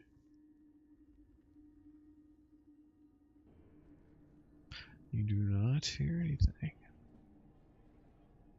Is this the same deal? It's just got a leather loop on the door? Yep. Okay, I'm going to try and open it enough to peek in. Do so. And you see another room like that. Let me doorway there. Off to the west, northwest, you can see a set of curtains, but you're pretty sure that those curtains are just covering like a hallway or an exit or maybe an alcove or something. The room itself is lavishly furnished. It is dimly lit by torches that seem to have been burning for a lot longer than they should. Let's see. There are a lot of crests and candelabras that, again, are burning like they were just lit, 5 minutes ago. Tapestries on the walls depict scenes of elemental fire, like fire elementals burning people alive, that sort of thing. There's some couches with cushions, some low tables, some stools. But only one chair in the area. It's a huge wood seat, lacquered in red, and a gold skull appears on the armrests and above the back, and it is right there. So this looks like some kind of throne room? Possibly. I mean, it definitely looks like some kind of important room that you would come into to interact with some important individual. All right, I'm going to quietly close the door and back up to where the rest of the party. Okay. Alrighty. Grimlock, what do you want to do? I've been searching all the rooms behind the tapestry. I was just going and looking behind each one, not doing like a detailed inspection, just making sure there's no scribblings on the wall or no compartments behind there. This room, halls, right? Whatever. I was in the main room with the This fireplace. One. Okay. Yep. You said there was tapestries on the walls. Yep. There were, and there are no apparent hidden alcoves or passages or doors in that room. Okay, so nothing of note behind any of the tapestries. Nope. No. Some of them look like they might be valuable if you took them to the right person and tried to sell them, but otherwise, no. Okay. That's what I was doing. Barney. I'm sorry, go ahead. I'll yell at Gartno and I'll say, "Hey, did you check that chest for false bottoms or what?" I have not yet. Yeah, and I would check that room for secret doors as well. And that's it. And I think Bill's back, by the way. I saw in chat in the game, he said it was back. Yeah, I'm here. So you might be able to get him to check out that room. Are you actually back? Yeah, there he is. I Yeah. can hear you. Sorry, I can hear you now. Yeah, if you need me to look at the ring, is there a roll you need from me for that, or? If you are just looking, they're wanting your imp to look at it, and without you there to tell him to do that, he's not going to do it. No, of course. All right. Come on, imp. Take a look. Like, It's really? magic. Again? That's why Yes. I got you around, man. Stop your bitching. It's like, no, the ring is not magic. Okay. If I see Yeah. him looking at items, I would hold out the sword and just let him. This would probably be a lot more useful if I had a better understanding of what it can do. I would hold out that long. Yeah, in fact, earlier while you were picking up your daughter, he had asked if you could identify stuff. I don't remember if you have the identify spell, but basically what it comes down to for that particular, he knows it's a flame's tongue, but he doesn't know how to activate it, and it's going to require an identify that. So that's up to whether you have it. I don't know if you have it or not. I do have it in my book. Okay, so there you go. At some point you could memorize, and he could spend the time to identify it or try to. Absolutely. Yep, I can take care of that after our next rest.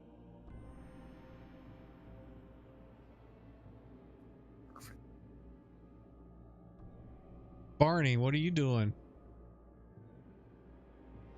I go to this long room to the was it the northwest there that Miramar had kind of peeked through. Mm-hmm. Yeah, I'm going there and start kind of looking around at the stuff that's in there. So the things of interest, there was a large brass chest with a heavy lock.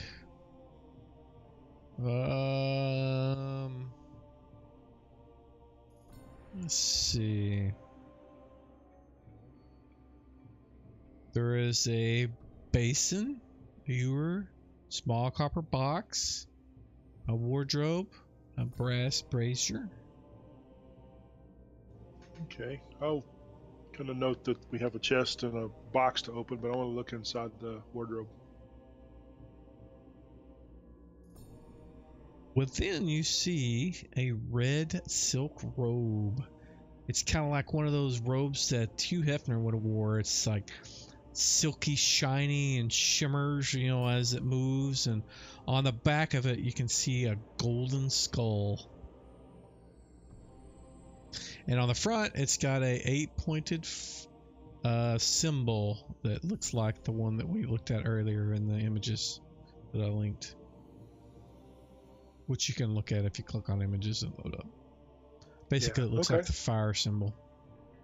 Right. Is that all that's in there? There's nothing else in the wardrobe? There's some slippers and some like the coarse sort of sleeping cloth, you know, clothing that you would sleep in, but otherwise, no, that's what all it looks like that's in there. Okay. But the robe looks very well made and probably expensive if you took it to the right person and sold it. Yeah. I'll bring it out to show everybody and let everybody know, hey, there's a chest and a box in there that needs to be looked at. But check out this spiffy robe. And I'll look at it and I'll grab Gart and I said, hey, does this look like that robe that you know were able to control the earth elementals with? No, that one was like purple, wasn't it? It was brown. Completely different symbols. Had all kinds of bunch of different symbols on it all. But maybe this is for different elementals. That's what I'm... I mean, I don't know. I can't read the runes on it. It's a possibility.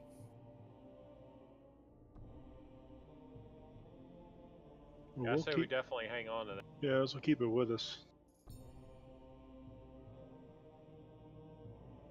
So, Garton, did you check that chest for false bottoms, false tops, false anything? Is that a true chest? Yeah, Garton will definitely check the false sides, tops. You don't find any. Okay.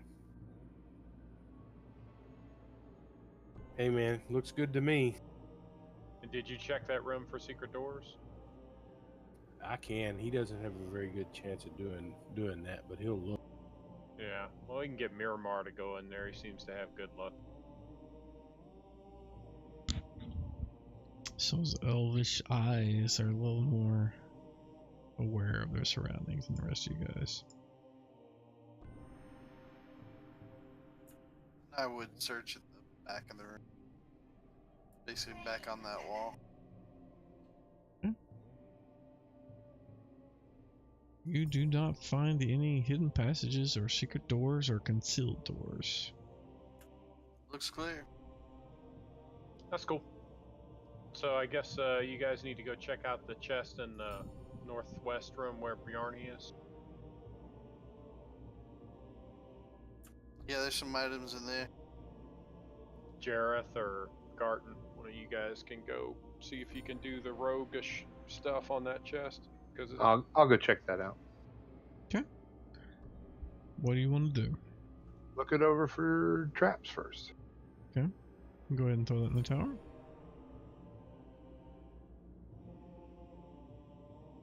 You do not find any traps. It is definitely locked, however. All right, I will try and open that lock. Okay.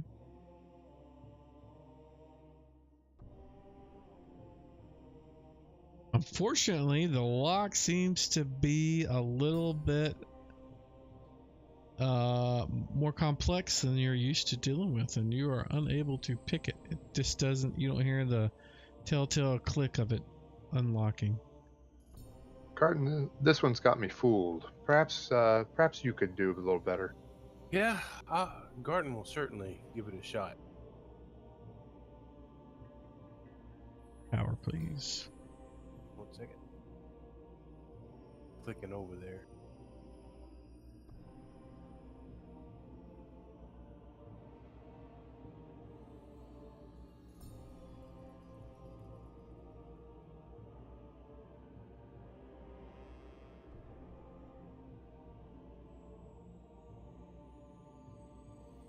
snap a pick? Sorry, no, I was making a note of something.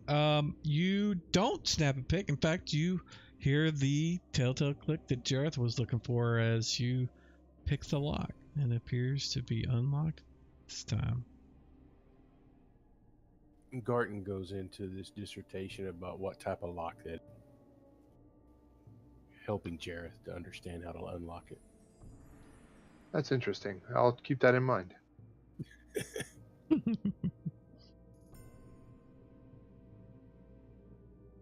So All you right, got it's an unlocked, unlocked guys. chest. You want to What go do you ahead wanna and do? open it? Tell them, there you go, guys. It's unlocked.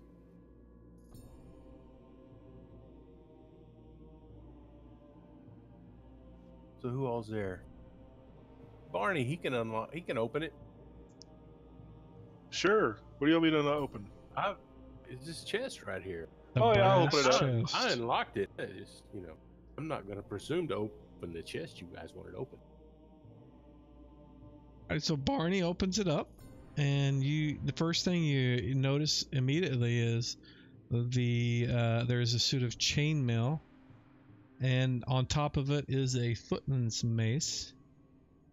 And then there is what looks to be a small box. It's kind of a box with no lid that has several small bundles of plants of some type, and there is also some coins in a pouch in the bottom.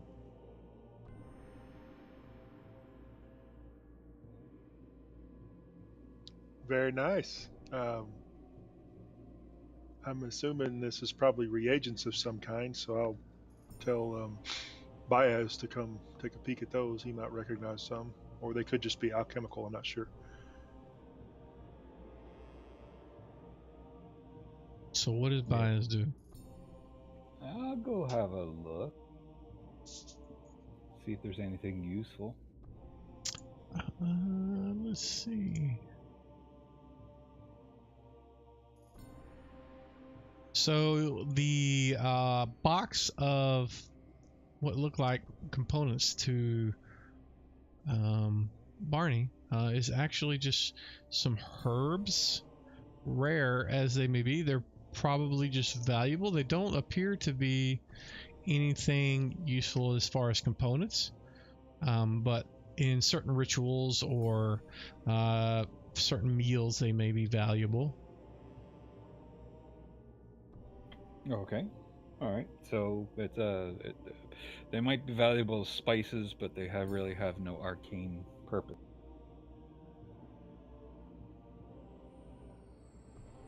Correct. All right. Yep. Yeah, they're probably good in a stew, but that's all you can do with them. All right, well, they'll probably sell. This chainmail and this mace may be special. I don't know, since they were locked away. You may want to see if your cantankerous little buddy take a look at it. I'll snap my fingers. Imp. He seems to be like distracted by the fire in the main room. In fact, he's been throwing pieces of coal inside. Doesn't seem to be paying attention to you. Okay. Excuse me, I gotta go have a talk with them.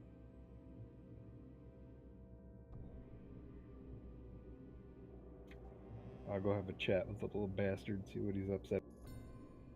He's not upset. He's like seems to be engrossed in the flame. You know, he just keeps chucking pieces of wood and charcoal inside, and just seems to be enjoying the stuff being burned.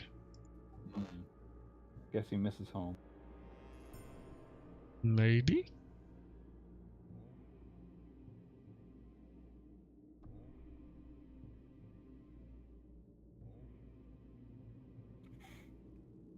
Okay, I'll question him as if there's something special about this flame or this fire that he is so enamored with it.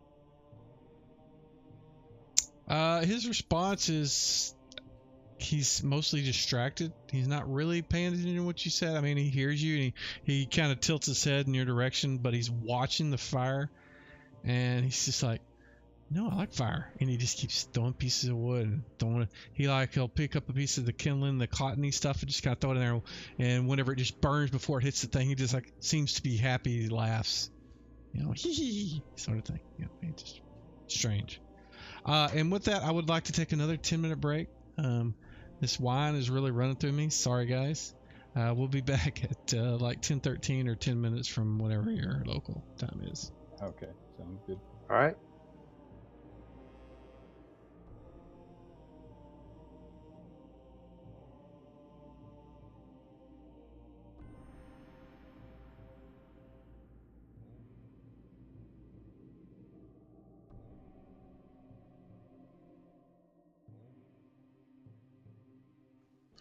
Yeah, looking at the radar, Smitty, it looks like it's going to be raining out there for a while. Yeah, I saw that earlier. It stopped booming out here. It's not raining real heavy right now. Yeah, they look like they're falling apart somewhat as far as the severe stuff, the heavy stuff, but still.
I shouldn't have been drinking so much tonight, I guess. I got the bladder the size of a child. And certain things that just set it, like I can drink, like 6 gallons of Coke or something. But I drink a beer or a glass of wine and it just kind of, I don't know what's up. Although I don't drink 6 gallons of Coke. Sounds good sometimes, though.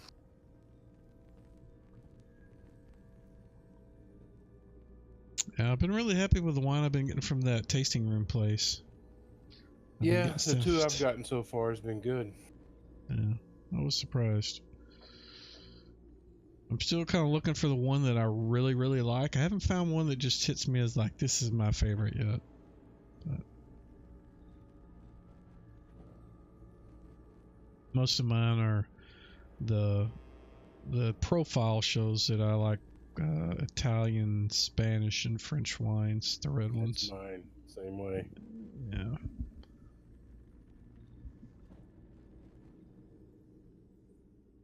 One of the ladies at work kind of hooked me into this.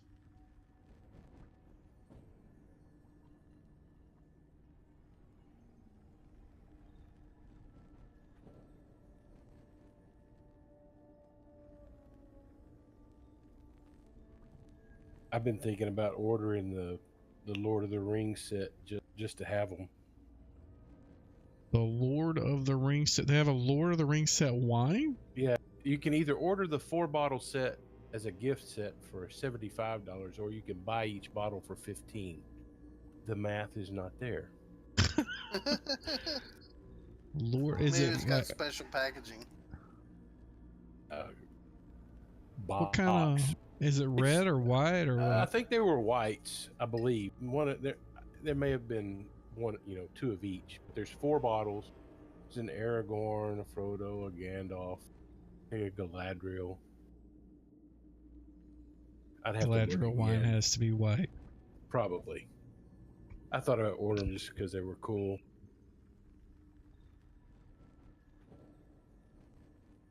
They also have a bunch of Walking Dead wine. Really? Yes. Yeah, that's weird. Because I got on their site trying to find stuff that matched my profile, and there wasn't a lot at that time. I mean, they have their stock kind of fluctuates on what they have, so check every so often, and I can see what stuff that wasn't there before will show up. But I haven't seen any of that, and I generally It's in the store. I generally ignore the stuff that has just really kind of weird names. Like I probably would have ignored the Lord of the Rings wine just because I'm like, really? I want something that's like, I don't know, old. Yeah, maybe that sounds weird, but I don't know. I would, as a collecting thing, I think it'd be kind of cool to have. Yeah. I'm just weird. All right, looks like everybody's back, and we had opened up the brass chest and had found the objects within it. What did we want to do after that? Yeah, y'all gotta check that one for false tops and bottoms and all that shit. Yeah, that sounds reasonable. There are none. Nope, it all measures out. So there were coins, a set of plate armor, and chainmail. mace. Chainmail and a chainmail and a Chainmail some and mace. rare herbs. Yep. Yeah, we might do an Arcana check, since the imp is distracted. We may have Baez do an Arcana check on the mace and just to see if he deems that it's magical. That typically only works whenever you kind of you can see ruins and markings, and it has some kind of aura, it glows or something, and it doesn't. Neither one of those objects have that.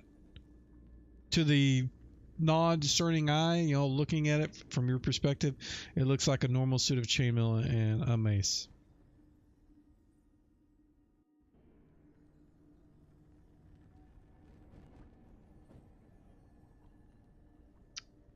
Yeah.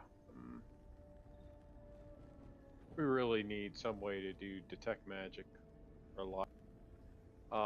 But we need to throw those in inventory. We can't. I mean, if it was in a locked chest, the odds that it's non-magical is pretty slim, in my opinion. Are they relative? I was gonna say kind of what I thought about the ring too. Are they relatively unmarked? I mean, they don't have any special markings, any of the fire rune symbols. They look fairly plain. The mace and the chainmail. And you know, the more Garten thinks about it, he knows that little imp was lying. This ring is magic. That little infernal piece of crap. Lying piece of trash. He does look like a little devil, so you never know. Never trust him.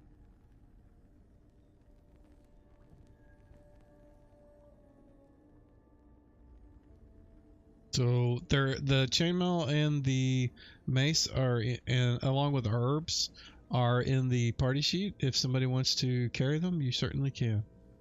Okay. Garten cannot. The herbs would probably overweight him right now.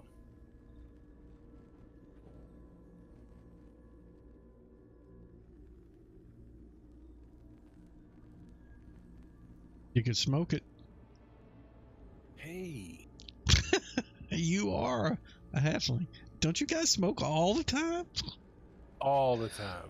Yep. That pipe weed? For that matter, I'm it's... sitting here in my computer room with the window open, smoking my own pipe right now. There you go. There you go. So, I mean, in fact, it does have some of the smells and scents of some of your native pipe weed. Yep, sure enough, overweight. 5.5 pounds. It's only a pound of herb. I guess something else did it. Yeah. You know, Mike, that's very culturally insensitive. The small What? silver box. That all Halflings? halflings love pipeweed. Yeah, it probably is. But, what are you going to do? It is a racist game.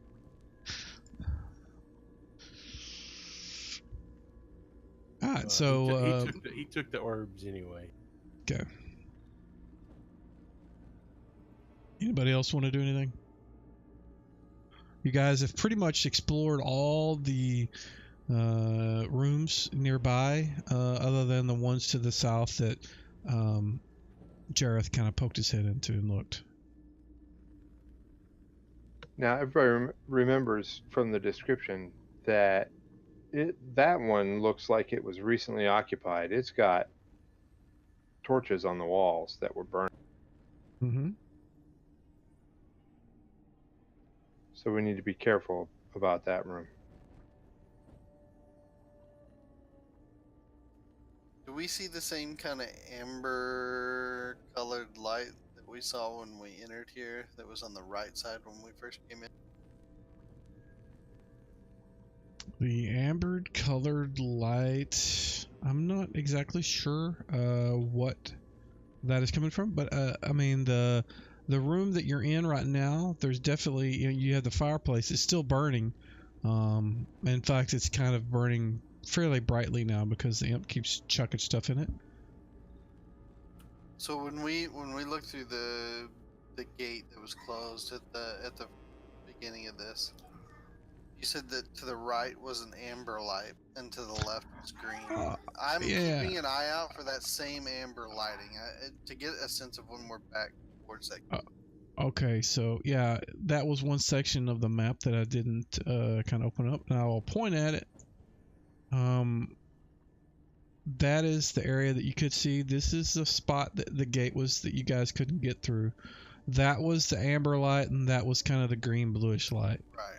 Left was green blue, right was, I mean, you're getting close to what you think would be something that would, kind of get to that area.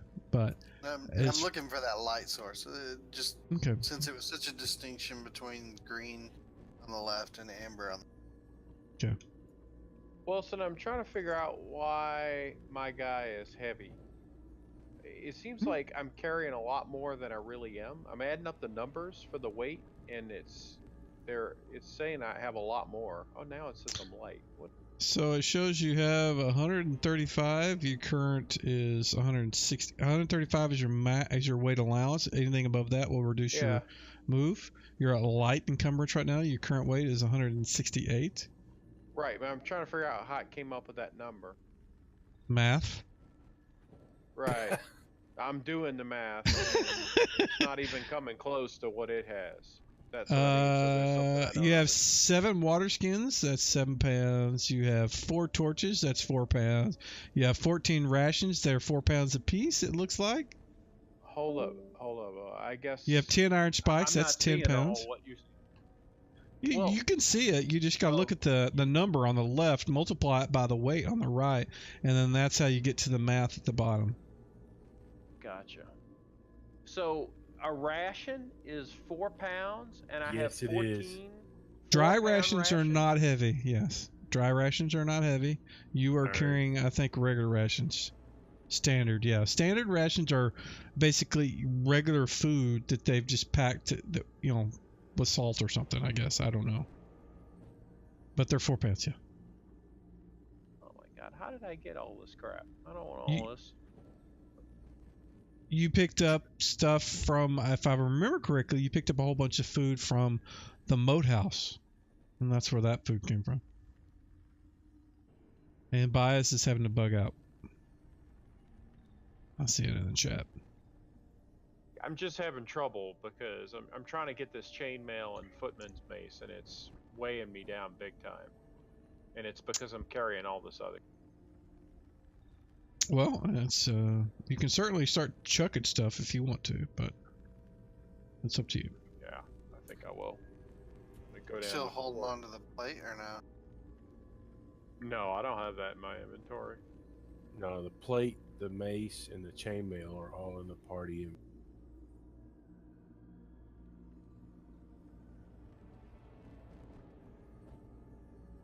So how much do the dry rations weigh instead of regular rations? Half a pound each on the dry rations. Oh god, I need to switch to that. Yeah, it's beef jerky and stuff like that. Dried fruit. Anybody got extra dry rations?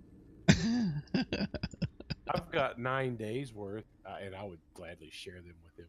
Yeah, I've got 12 days worth. So Yeah, give me yeah, like we can- 4 days worth of the dry rations. I'm gonna get rid of all the standard rations, man. Leave all this for the birds. I have 18 days worth. So since Bill is gone, I'm going to have Kijim step in because I don't want to run Bill's character while he's not here. He didn't give me permission, so we'll just kind of hand wave how that happens. But he has the ability, he has a wand to not identify, but to detect if things are magic. He's not going to do it just at a whim. You need to collect all the stuff you've got, and when you're ready to do it, he'll do it and detect, see if anything has it. He's not going to just do it every 5 minutes. Rations are in the party thing, Charles. Thanks, man. Grabbing them. I may take one of those water skins off because the water skin I had is now full of troll blood. You can drink that. Yeah, I could, but I don't think I will. And it's probably coagulated and pretty messy right now. You Can't can you, just pee in it, water it down. That's There you go. It ain't gonna hurt troll blood to pee in it. Now, can Kijim identify an item right now or no? No, not right now.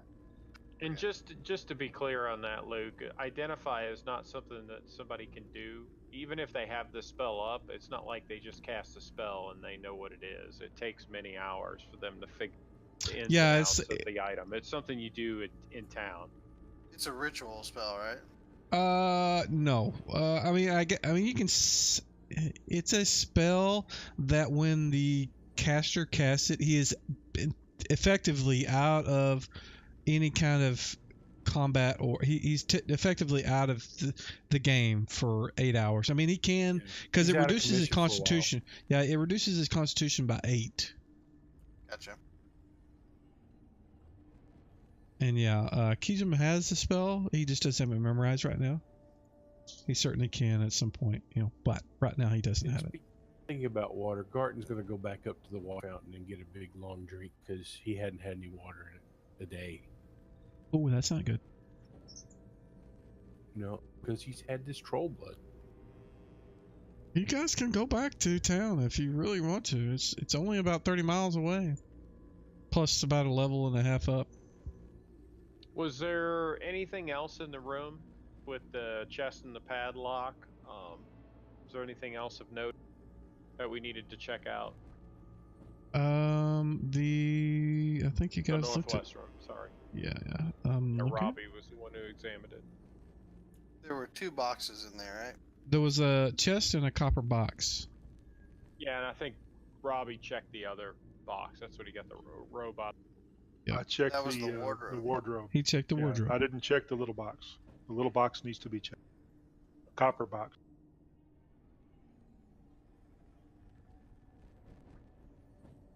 Well, when Garton gets done drinking his fill of water, he'll go back and check the copper box.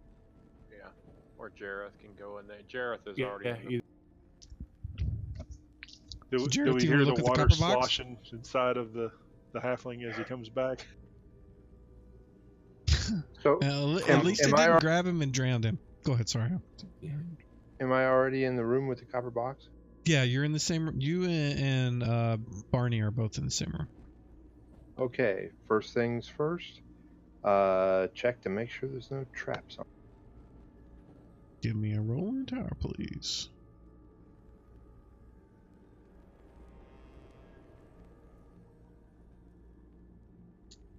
Why does Barney not have a name? Oh, look at that.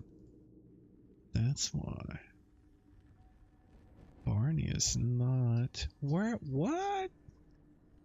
Give me a second. I gotta fix something. I was wondering why Barney didn't have a name on his token. I did. Well, now you've been removed. I'm fixing that. It better fix it at least.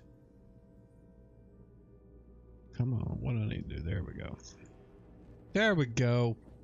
There we go. And I can see your name. I was wondering why your name went on. Alright, go ahead. You are doing a detect traps. You did not find any on the copper box. It doesn't look like it's locked. It looks like it's just closed. Alright, I will open it then. You open it up, and within it, you see what looks to be it's a skull with flesh that's been burned.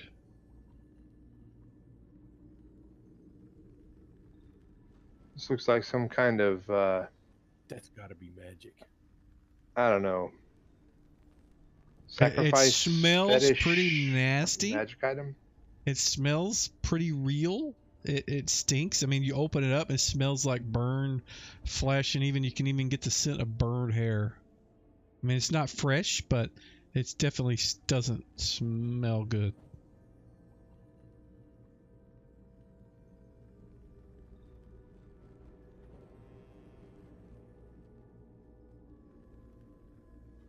This is nasty.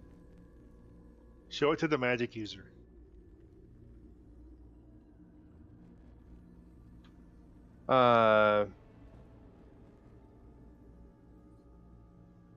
CJM, whatever your name is. Kijum. Like K-I-Jam. Kijum. So what do you want to ask him? What do you make of this? He just kind of looks at it in disgust. He says it looks like a burned sacrificial head. Right. You don't see any like It definitely looks older than a month, but you don't see any. There's no ruins or markings or anything on it. It just looks like maybe this guy burned somebody alive and took his head because he didn't like him, or he felt like he needed to torture him for some reason, and he wanted the skull. But there's no. It doesn't look like a shrunken head, like a totem or anything like that. It's got to be the smelly skull of Simon the Scorched. It could be. Save versus stench.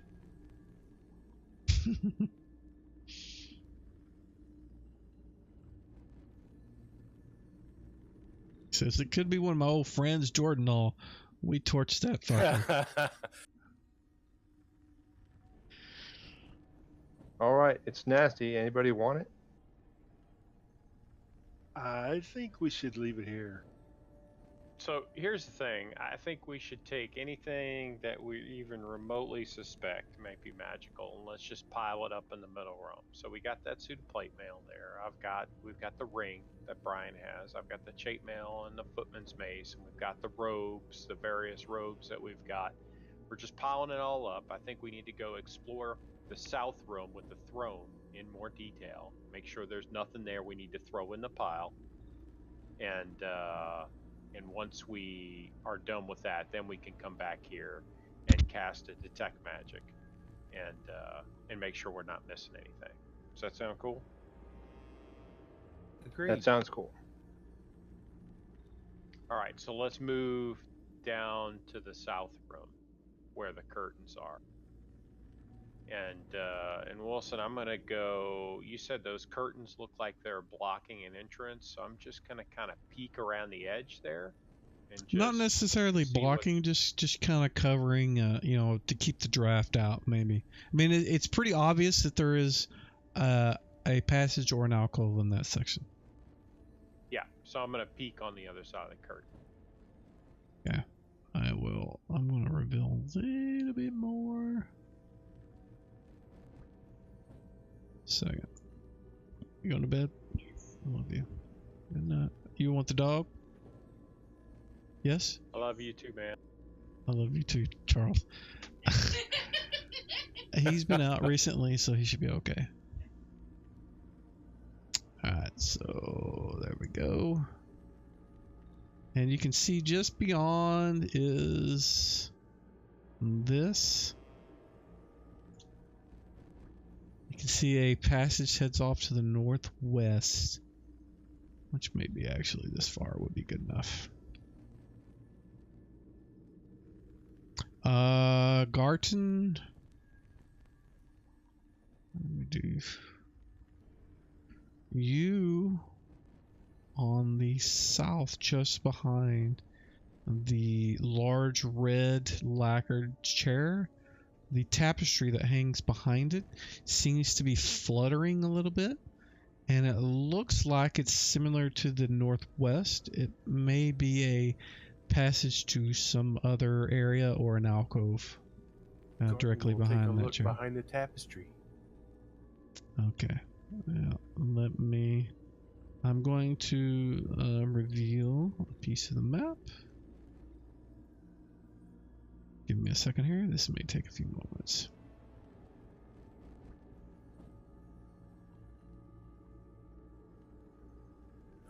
Hey guys, there's a big room down here. Yeah, and you can see it all because it is very brightly lit. Is it amber? Oh yes, it is. The whole area. It just It's got a sort of flickering, sort of fiery aura. It feels warm. You can feel waves of heat. Not so much like you're going to burn alive sort of thing, but you definitely can tell that there's heat. The sort of triangular sort of pillars there are these large cauldrons on either side, like here, and I wish I had my other map, but a cauldron here and a cauldron there, and then there's an altar there, and you can see all of this from just peeking around the corner because it's so brightly lit. You don't see anything in the room, and there are the torches all lining in sconces all along the walls that are lighting up the room, that look like they're freshly lit. Whether they were or not, you're not sure, but it looks like it. But right where that last point is where a large altar appears to be, and you can see it looks like it's not like a flat altar. It's like kind of it's open. There's like something you can go into it. You don't know what's in it because you can't see from where you're at, but it doesn't look like it's flat on the top. It looks like it's a container, maybe there's something in it, but because you can see heat kind of waves fluttering out of it. It just looks pretty hot. And the cauldrons thinks this is like the room that the earth elementals was in. It was a big, very similar but different sort of lots of heat. Yeah, but made of fire. Yeah. No portal in there? You do not see one immediately, no.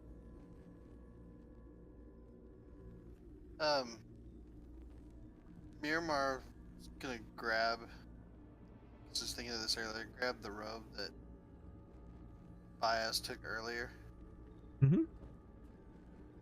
The red silky robe? Not this, I don't know, not the silk Hugh Hefner one, but the first one. The one that was red with the symbols on it? Yeah, the symbol on it, yeah, the fire symbol.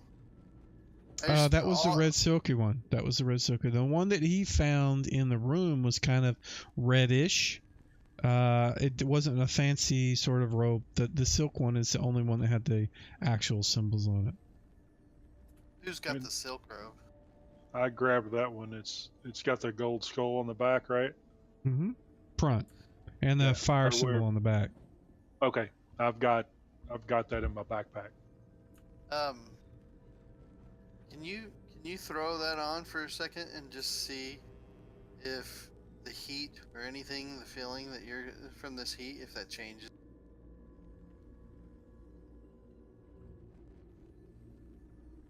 If you don't want to, I will. Yeah, I mean I can. I guess. How do I just Can I put that on over my stuff? Yeah. It's fairly big. It's like what are those big shirts called? I forget what they're called. A muumuu? It's like a muumuu. It's a giant robe. Okay, I just changed it to equipped. Okay.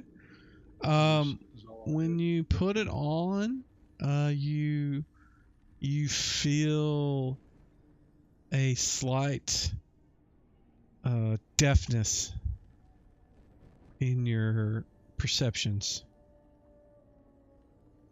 You don't feel like you have the connection to Pelor that you normally do. In fact, unless I take it back off. I was going to say, you don't want it. It doesn't feel like something that you would want to have on. Yeah, I'll take it right back off. Say, I can't wear this. Yeah, you can try it. Let me put it in the party.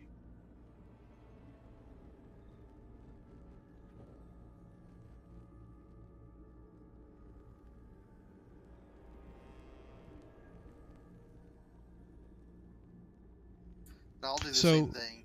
Okay, you put it on. The main thing I'm testing is to see if there's any change. You don't feel a difference in the temperature. It just, but it doesn't feel uncomfortable to you like it did to Barney. I mean, you got the impression from him that he definitely felt uncomfortable wearing it. Let's step into that room. Okay. I'm going to go ahead and I want to, because there may be some things that I missed, but I'm going to paste. I'm going to put the description. This is a very elaborate room. And I try to cover a lot of things that were in there. But to the west, there are two large brass doors.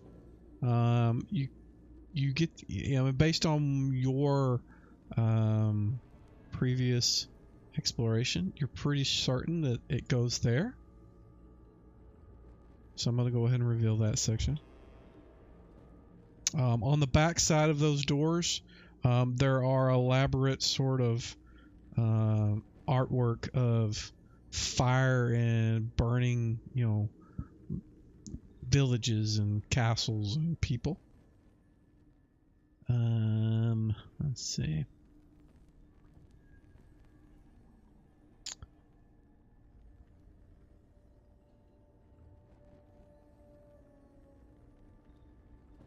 There are some octagon brass tables right in front of each, to the east and to the west of those cauldrons that I mentioned.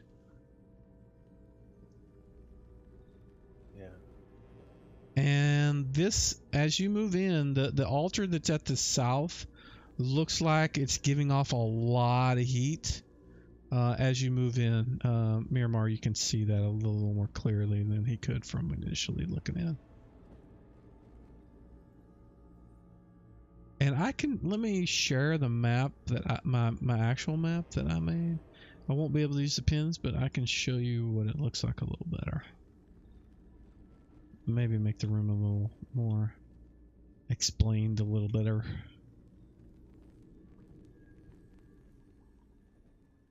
That make more sense?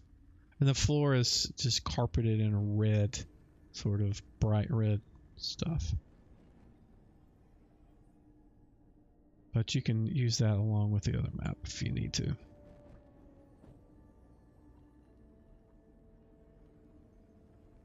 And the altar is all the way to the south, correct? Mm-hmm. Yeah, the color map should show that a little better. Yeah, I see it.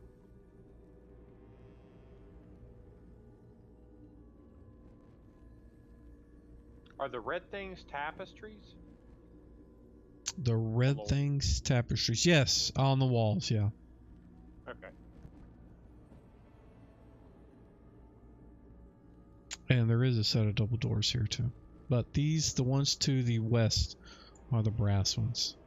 Where's that giant copper tube? I was trying to read that. That's on the ceiling, right? Yeah, it's if I remember correctly, and they've got some really crazy descriptions for this stuff.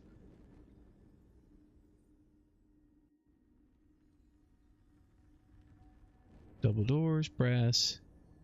What's going brass tube to suspended in the ceiling by change. It's right above the fire pit that's in the middle, right there. Or yeah, it would be the fire pit that's there. It's above that. It's like a chimney or something that the flame can go, the smoke and whatever can go out. And it looks like the whole sort of ceiling is vaulted and kind of, goes to a point, and all the smoke and stuff is kind of channeled out that direction. So it's a little lower in the south section, and the closer it comes to you guys, it kind of goes up higher, so everything just kind of is channeled up through that. I think we need to stick with plan A for right now and kind of leave this room, this altar area. I think this is probably the end of this level, if I had to guess. And I don't want to get in there and start waking up things when we still have all this sort of open-ended stuff up here. So, we're piling up the stuff in the center room, and I think we've just got this alcove to explore. Make sure there's nothing else there. And I think we've fully explored the room with the throne now, correct? The one north of Miramar, you've examined it, yeah. I mean, fairly thoroughly.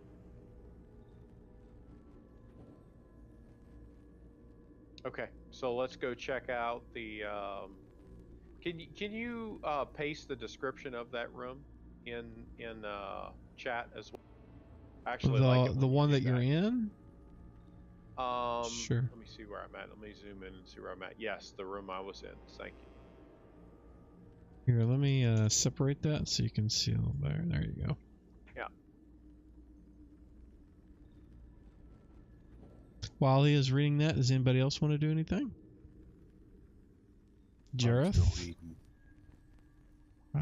Miramar, what do you want to do? You're in there. I'm gonna take off the robe just to see if anything happens, and Nope. basically being prepared to back. Nope. Nothing seems to happen. Okay.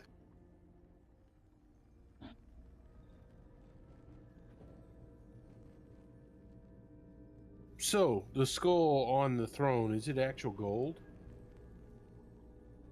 The skull on the throne in the room that you're at? Is that what you're talking about? Well, the one you just posted or pasted the description. The red lacquered wooden seat has Yeah. gold skulls on the armrests and above the back.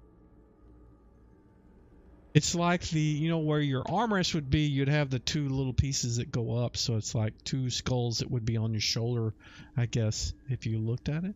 But they're golden. They look like they're wood, painted gold. I mean, the whole throne is lacquered gold, wood, but they're kind of gold sort of paint or something. Maybe it's probably some kind of paint that has gold flakes or something in it, but it's not gold solid skulls. Well, darn. Throne may have hidden compartments in it, though. It's probably worth checking out. I can certainly take a look. Little and see hidey if I holes. find anything. Looking for hidey holes? Yeah. You don't find any. It looks pretty solid all the way around. Check underneath it. Seems to be pretty solid granite stone underneath it. Try to slide it. You grunt and groan and doesn't seem to move. Okay. No, I can't find anything here. Anybody sit in it? No one is sat in it, so. I'll sit down in it. It's a pretty big chair, but nothing immediately happens. But it's definitely way too big for you. And your feet are probably a good foot off the ground. Yeah, I would definitely go check out the alcove to the northwest. I don't know if that's a hallway or whether that's like if it ends there, but you might want to pipe one your ring of invis and go down there and check and make sure there's nothing All down right, there. I will do that. Ring's already on. I'll just closing this map that Mike put up here. Yeah, I'm actually, I probably should have masked that. But if you guys want to keep it open, you can. I'm going to reveal the sections that you've seen, so it's kind of a little more, the visuals are a little better. And if you need to get a better visual, they'll be there.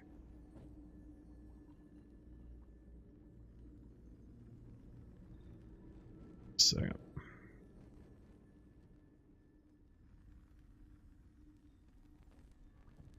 What was that map called? In case I need to reopen it.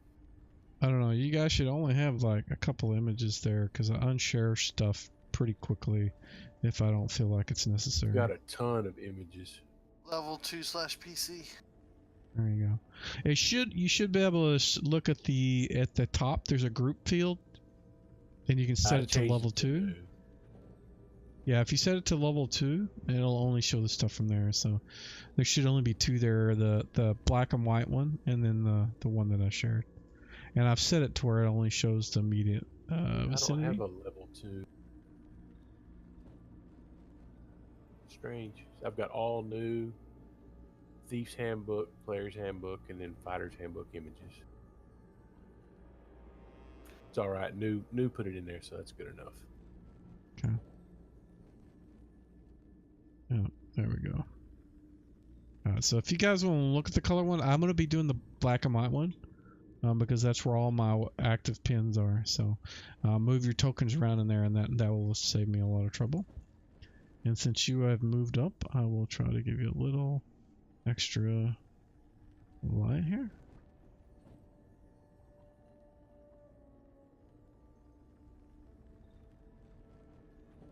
Okay, Garton takes out his little continual light stick and waves it at him to come up to where he's at, and then moves on. Okay. Go ahead and move up. Alright, give me a second.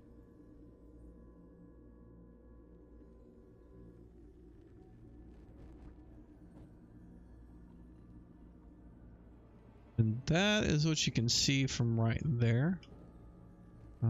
With your... Are you still using the light source? I don't need it. No, I just use that to signal with. He covers it Okay. back up. I think you can see that far. Yeah, you can see pretty close to that. Yeah. You can see 6 feet. But the chamber itself, it's a 20-foot wide passage. They're painted with scenes of gross evil death and destruction. Some also depict parties of worshippers and sacrificial captives being slain and you know, their throats slit, gutted, and intestines pulled out and strangled them with, that kind of nasty sort of stuff. Each is led by a robed cleric of some sort on the images. There are doors on the southern part, here and here. And they are polished brass with more vile scenes similar to the ones you saw in the fire temple-ish area. They have huge rings in the center that you use to pull them to open. Just have to say, you said gross evil death. That has got to be a band name. Gross evil death, yes. Alright, I signal for them to come on up so they can take a look.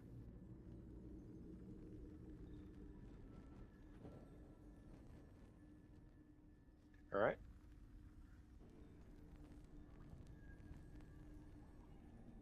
We've got some doors to check. There's a large room to the north. And there's scenes of gross evil death. Yeah, I think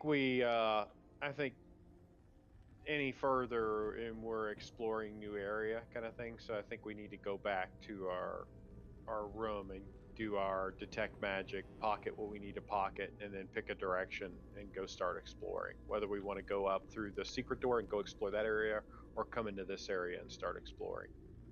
I think the first step needs to be to close out all those inventory items back there. Use the wand on Queefum. Kejum! God!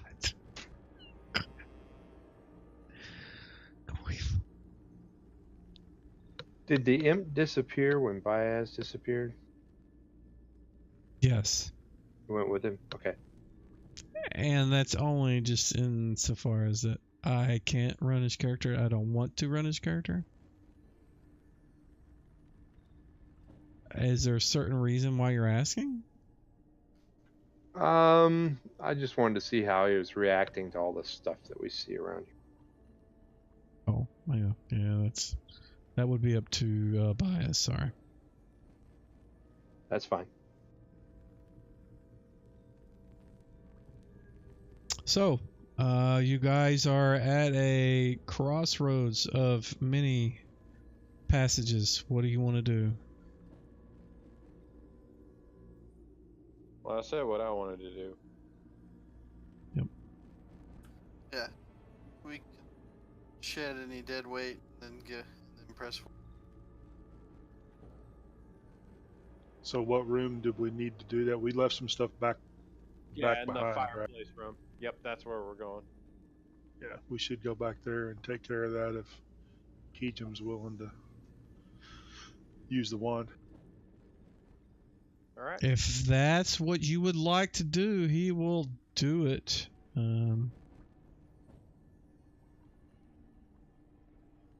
will do that. And what did you want to look at? The ring? No. The mace? No. I'm answering your question. Anything else? Chainmail. No. The chainmail that I have in my inventory. I don't know. Let me look at your character sheet. Oh, you're saying no, it's not magic? Is that what Correct. Yes. Okay. Yes. So the ring's not magic, the footman's mace is not magic, the chainmail's not magic, the plate mail's not magic, correct? No. The ring, you're talking about the ring that Garton took? The chainmail you have in your inventory, Luke, is magic. Okay. That's why I have it. The ring that Garton has is not magic. Oh, your wand's broke. This ring is magic. How about the Okay. robe with the skull and fire symbol on the back? It doesn't give off a aura of magic. Doesn't mean that it can't have special properties because of what's on it, but he tells you it's not. It doesn't have any effect that you can activate or anything like that. I remember the robe that did the earth elemental was not innately magic either. It was just part of the ritual that allowed him to control them. Right? That seems vaguely The brown familiar. robe. Okay, I destroyed the chainmail and the footman's mace since they weren't magic. Okay.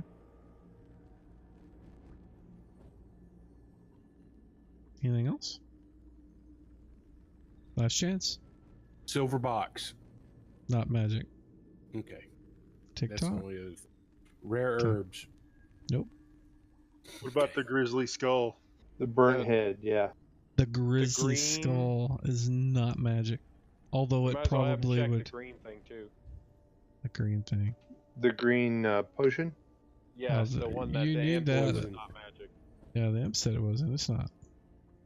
He said it was poison, though. Yes. Okay, I think we checked everything. Now, which way do we want to go explore? Do we want to go up through the secret door and go check up north? Or do we want to go through the alcove and start going to check that area? Or go into the temple and check out the fire temple.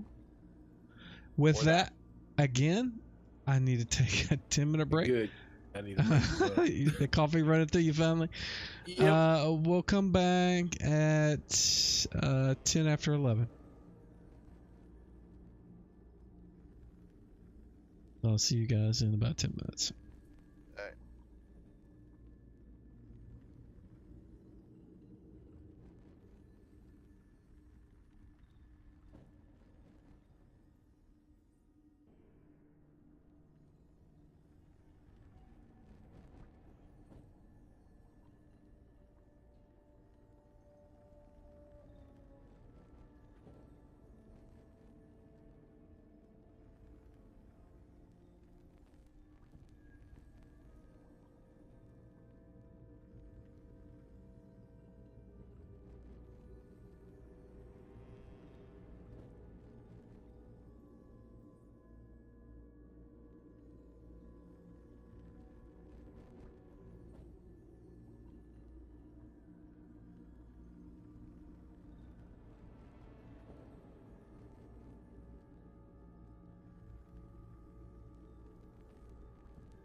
I am gonna have to slow down on that wine, man.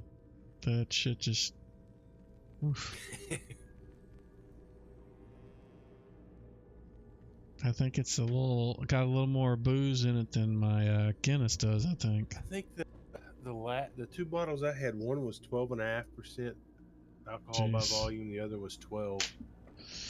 Yeah, if that's the case, that's probably good 4 or 6% more than what I normally drink. Yeah, I know that 2 bottles I drank, I was really happy. I didn't drink them both the same night.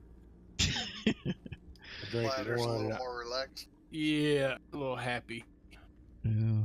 I've been drinking whiskey in my coffee all night, and I hadn't even tasted it.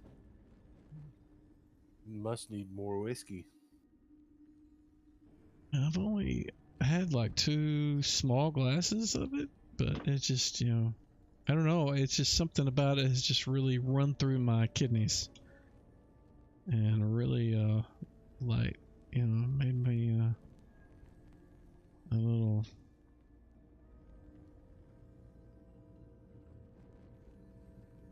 Buzzed.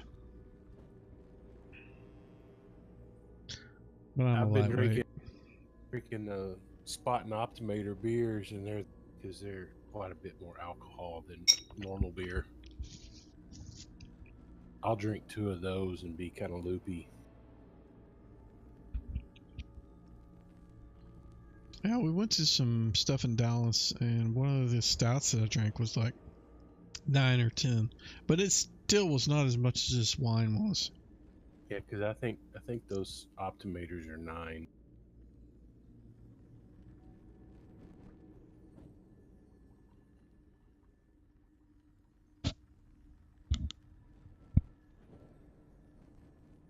And we still got a couple of minutes, so if you guys need to do anything, I'll just. Me, I'm good. Some more Hobbit weed here.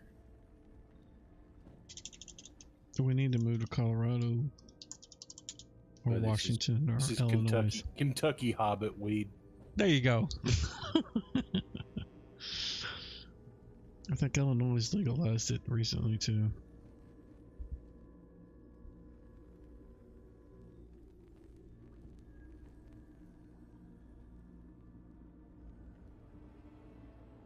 I know.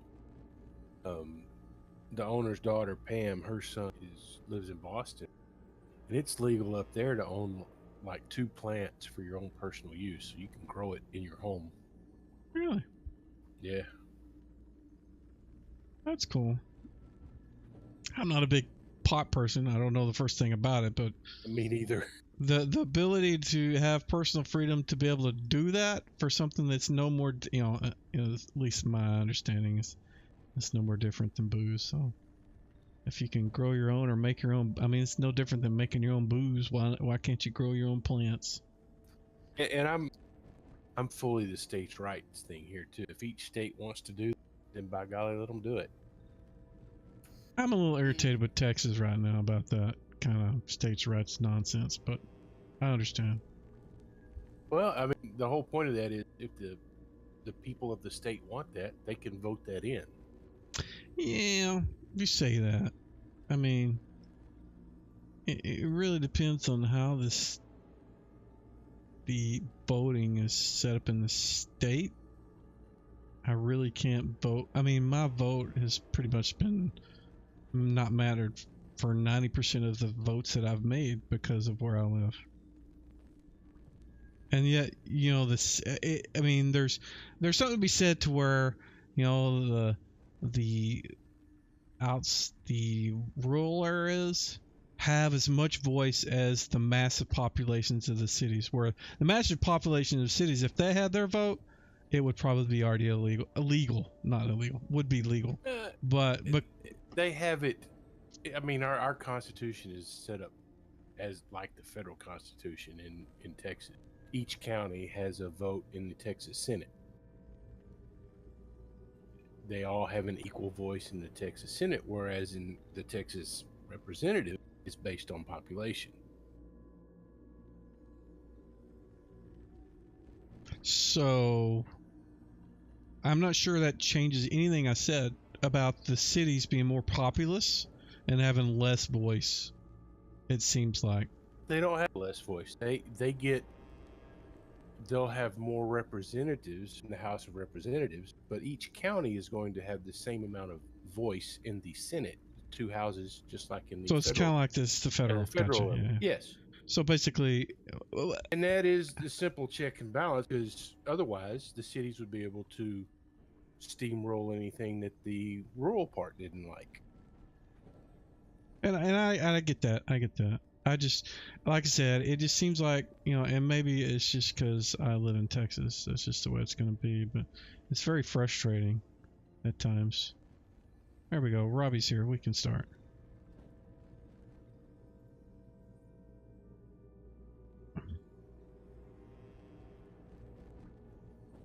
All right. So you guys had 10 minutes to kind of decide what you wanted to do.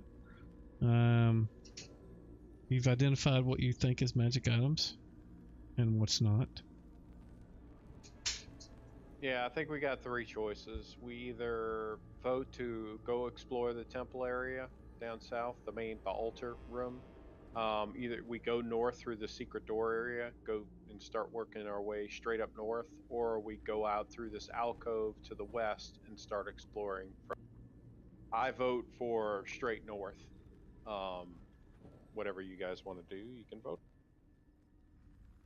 So survival instincts is telling Miramar that clearing another path back to the entrance and possibly getting that gate open would be a smart safety measure. So are you saying go south into this direction? Or potentially this way. Okay. So you want to go through those doors? If I get a sense that, yeah, I'm trying to see if there's a center way to get back down south.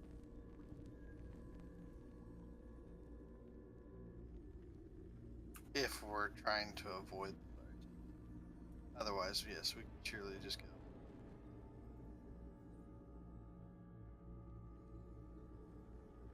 But part of me wants to get that big giant gate open, just in case. Yeah, we know there's a lever on the other side. Yeah, and I'd like to have it in case. There's been a couple times now so far where escape isn't the worst decision. And right now we only have one clear path that we know of to get out. And it's a long way. And there's an owl beast that I have been working with still there, chained into one of those rooms where this would create a clearer.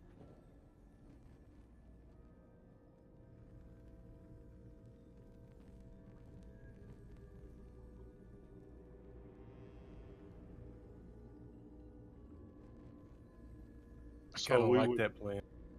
Talking about going, kind of skirting through the north end of that big fire temple room and going through those doors and that way. We can do that if we feel like we need to avoid it. We can see if that there opens to a central corridor that would lead out south.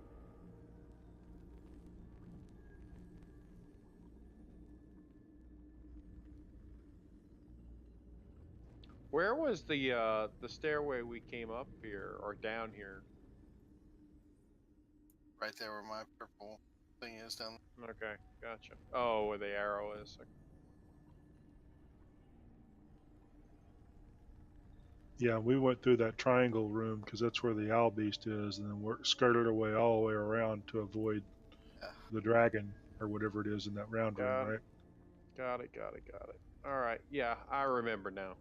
Now I'm connecting the dots. So there's a passage to the southwest there that we did not go down. Looks like he's clearing that out. I thought we checked that. There were storage rooms, right? No, you only went to that far. I know we killed all the trolls down at the bottom part, right? And the troll captain. Yep. Yeah, there was a troll there and a troll there. Those two sort of rooms. But it seems like there was a reason why we didn't go southwest. I don't remember any specifics. I don't know if it was running into the trolls and the sites that we saw once we saw that first room. and then it kind of. I think we just followed that really long hall and then eventually ran into was it the bugbears up there or the gnolls or whatever they were? The bugbears were the first thing, yeah. Then we had to fight the dudes that came out, and that was our stopping point, I believe. Okay. Well, Barreled I'm out. okay with what Miramar wants to do. You know, if he wants to go to that, if he wants to go out the west side of that main, yeah, there. Sorry, much better. Is that what everybody wants to do? We can check it out and see if it gives us any inclination that it's going to kick to the south again. Otherwise, we can figure it out from there. All right, Brian.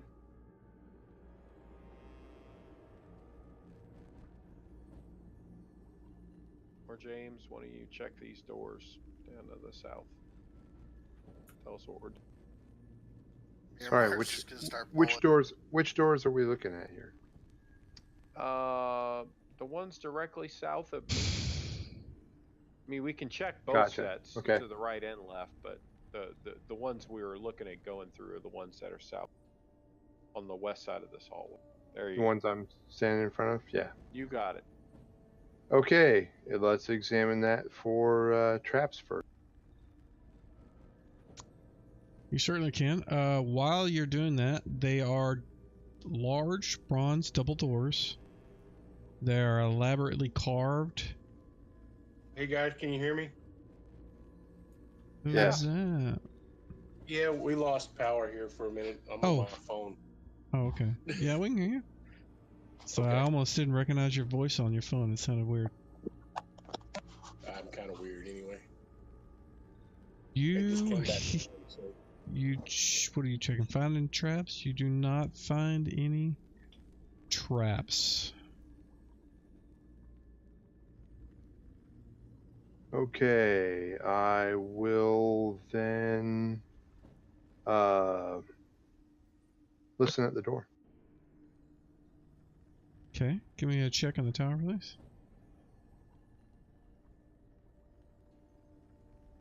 All you hear is kind of a that noise. Like a roaring fire? No, it's like wind. Like maybe it's outside or on a cliff, or you're not sure. Okay, guys, that's what I hear, like a roaring wind. I didn't say roaring, you just hear a wind. Okay, I hear a It's wind not- noise. It's not like a hurricane or anything.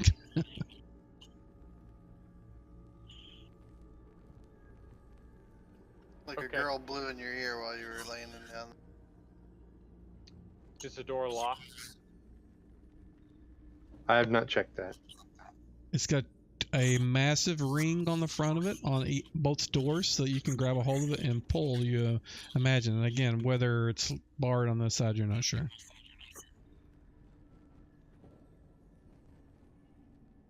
Okay, I'll go ahead and try and open those doors.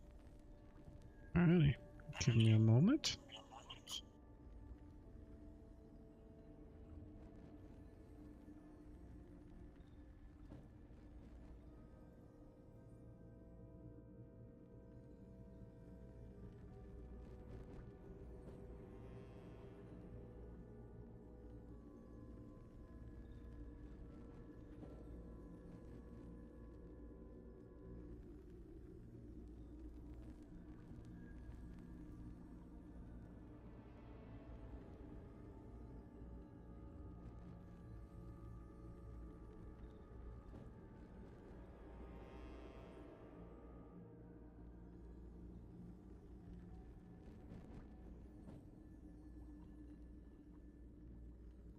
And I'm going to reveal it on the other map too, because it's kind of a fancy looking room. Give me a moment. The one that I shared earlier. Okay.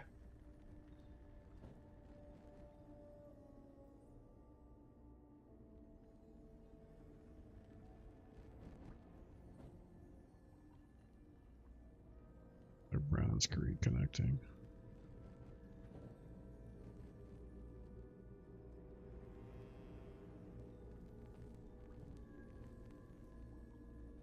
sorry if these corners aren't very sharp. It's just how I do it.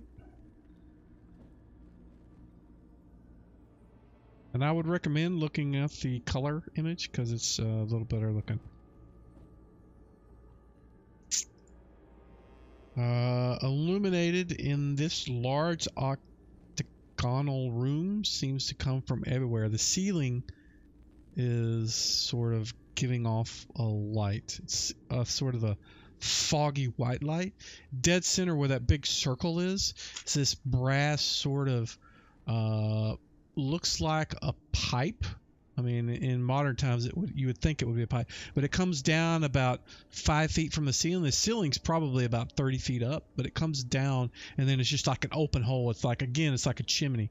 But you can see in the room itself, the room at the ceiling is particularly has like this almost like a cloud in top of it that's swirling and going in a circle, and it kind of vortexes right at that brass sort of piece that comes down.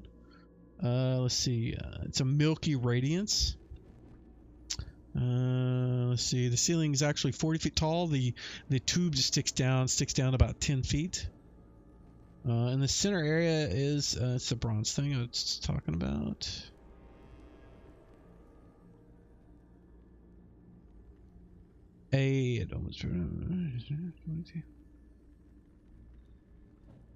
There is a 20-foot diameter sphere opened up, wide opening pit directly below that brass tube that kind of sticks through the ceiling. Let's see.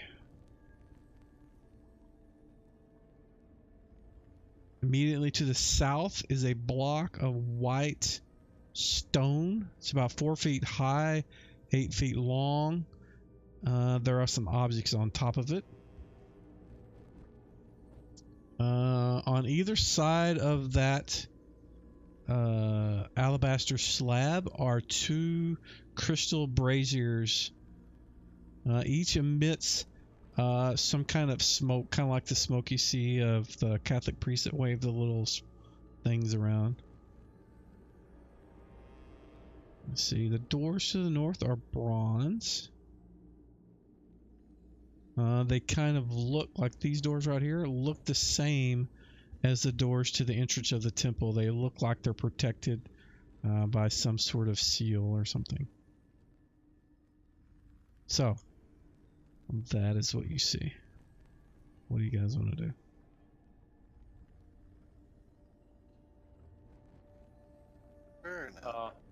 I'll go in and check out that alabaster altar, or whatever you call it, the block, and go see what objects are on it.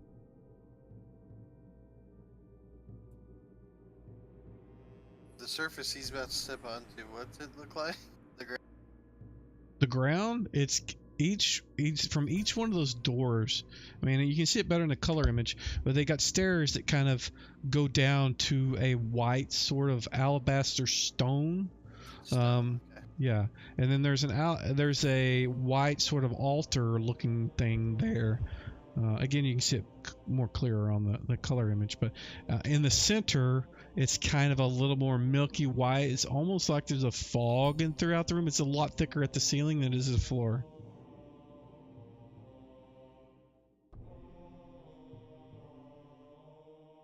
And you were going noise a lot that he was describing constantly. Oh yeah, here, I'm guessing. Yeah, absolutely. In fact, that is what you hear if you're listening to Clean Theme. And what was Grimlock doing? I'm sorry, you said you were going to do something. I was looking at the alabaster block slab and looking at the objects on top of it. Okay.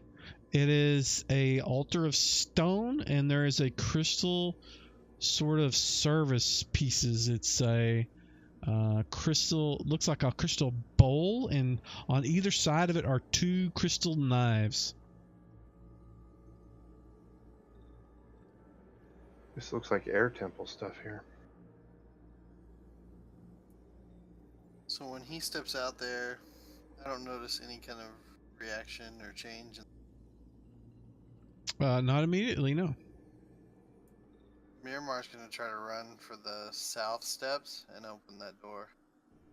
That one? Yep, down here. Alright, 1 second.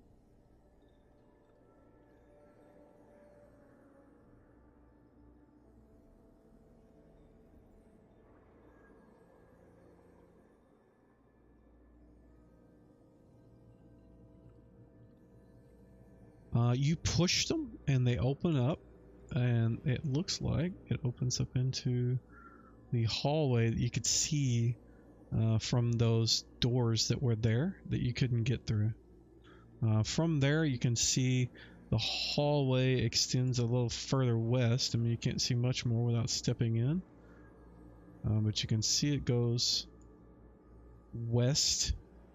And you kind of see the hallway that direction is kind of greenish blue. Kind of looks like you're looking through water almost. What is Barney doing?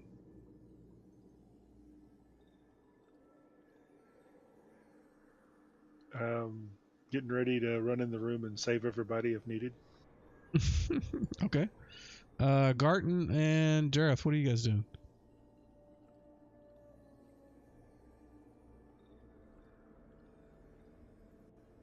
I will take silence to mean that both of you guys are in awe. We will follow along. Okay. Brian? Oh, Brian dropped out just as I was asking my question. He's back now. Can you hear me now? There you go. I was in it before, but you guys weren't hearing me. Nope, I'm sorry. Couldn't hear you. So what is Garton doing? He's moving up to there. Door? Are we going to try and go out that door down to the south? He sees Miramar go that way. That's the direction he's going to head. Alright, so move your guy where you want to be. And then I'll go back to Grimlock if you guys are done. Alright, Grimlock, what do you want to do with the crystal pieces in the altar? You said it was just like a crystal vase or a crystal bowl? And Crystal like bowl and 2 crystal knives. All of it is kind of made up of the same sort of clear crystal. Yeah, okay. And do they appear to have any writing or anything? They look, from where you're looking at, I mean, they look to be just crystal knives and bowl.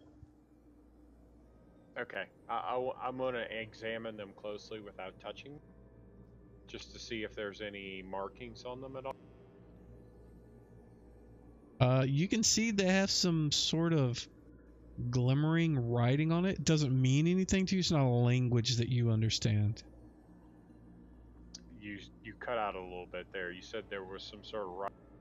Yes, there's some writing on them, but it's not any kind of markings that you recognize. Okay, I'll grab Queefum and Bjarni. Who's Queefum? Toe Jam. Key Jam. Key Jam? So what do you want him to do? I want them both to take a look at the writing and see if they recognize it. Bjarni and Key Jam. Barney, what do you? He's asking you to come in there, so if you want to, you certainly can.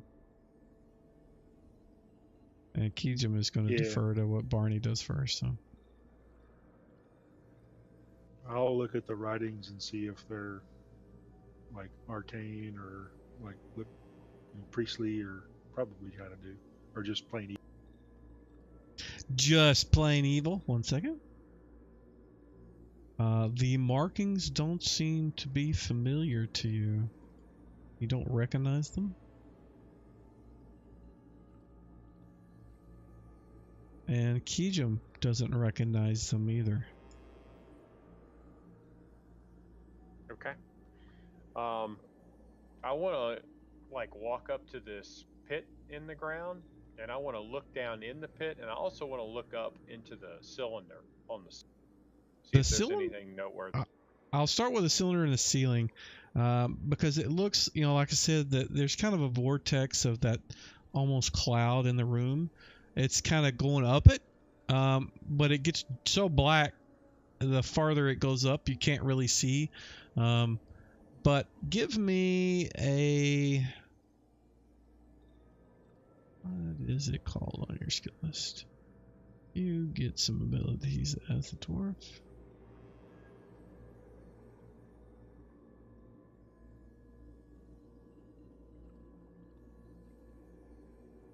Give me a d6 in the tower, please. You got it. Twice.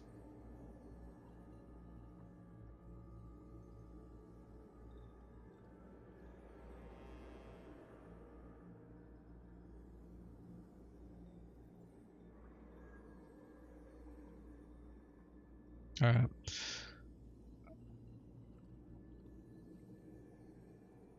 It looks like the shaft is probably some sort of exhaust. You couldn't figure out where you might think it comes out, but it either goes, it either exits in some other chamber above or goes further. You're not really sure. You can't figure out where you're at is in relation to the above ground, the outside. You can't determine your approximate depth, so you're not really sure where it's at. Your assumption is that it's some kind of exhaust or something that goes somewhere else. You're not sure though. What was the other thing you were wanting to do? Look I was before you looking look down down. in the pit. The pit itself is only about 3 or 4 feet deep, but you can see there's bones and fragments of rocks and cloth and stuff. Not a lot, just it's not like the rest of the room that kind of seems to be fairly clean, other than various dust bunnies and stuff. Yeah. Okay. So can I navigate into the pit? You said it's only a few feet down. Can I? Yeah, you can actually jump go right in there? it if you want. Yeah. Okay. That's So not that yeah, I'm deal. gonna go in the pit and kind of sift through what's there to see if I see anything that might help identify what was going on in here. Like, are these sacrifices, or does this appear to be like a like dead bodies in here or something like that?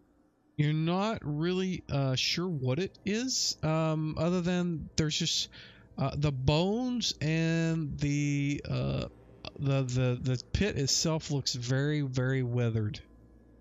There's not a you don't see any blood or any kind of thing like that, but the bones and the stone itself look like it's been there for a long time. Okay.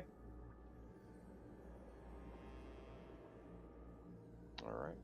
Well, I guess I'm done exploring here. You guys wanting to go and then go west? Is that the plan? Miramar? It's me again.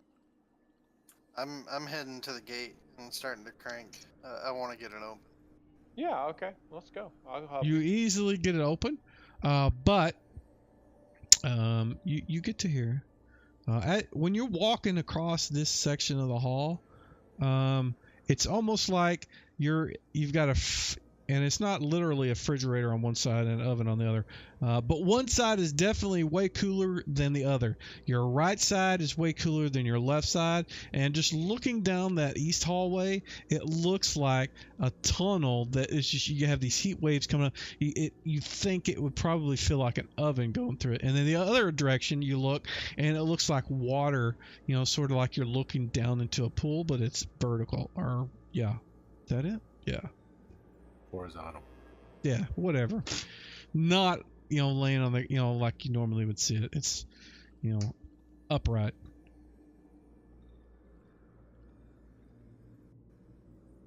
But you easily can crank on the windlass, and the gate comes up quite easily when you do that. But it does make a huge amount of racket when you do so. But it doesn't seem to immediately bring anything with it. Garton's watching west from that corner right there. Anything we can jam up in here, basically, so that this can't be closed on us? Probably spike it. you think that would work, then I think I would start to spike up in there and try to basically pin this in so it can't be lowered. Okay. I'll put a spike in either side to try and keep it stuck open. You can easily do that. Okay, let me take those out of my inventory. Garton's got a couple of spikes if we need them.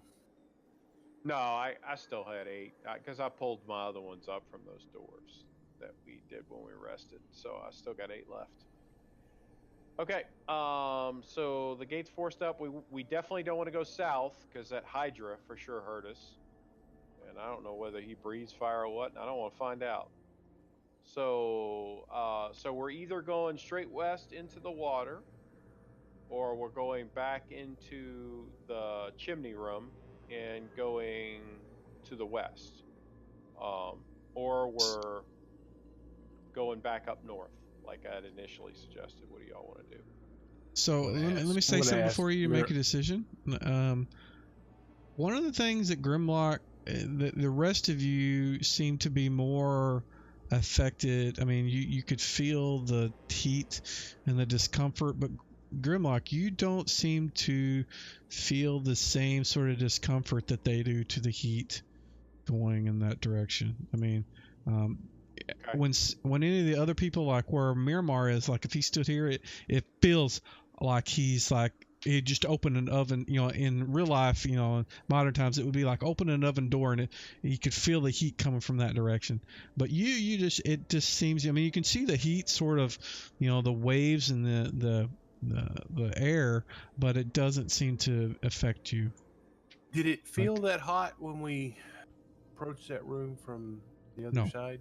No. Okay, so got you.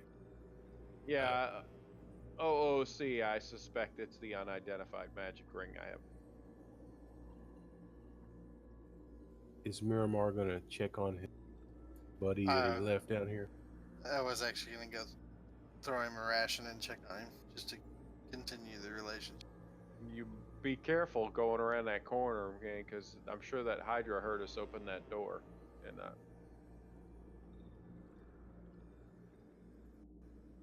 yeah, the owlbear is there. When you go down the stairs to go that direction, you can hear some chains rattling to the east, but you don't see anything. But going to the west, as soon as you come around the corner, the owlbear that's in that room, and I actually still have him here. I can put him in there.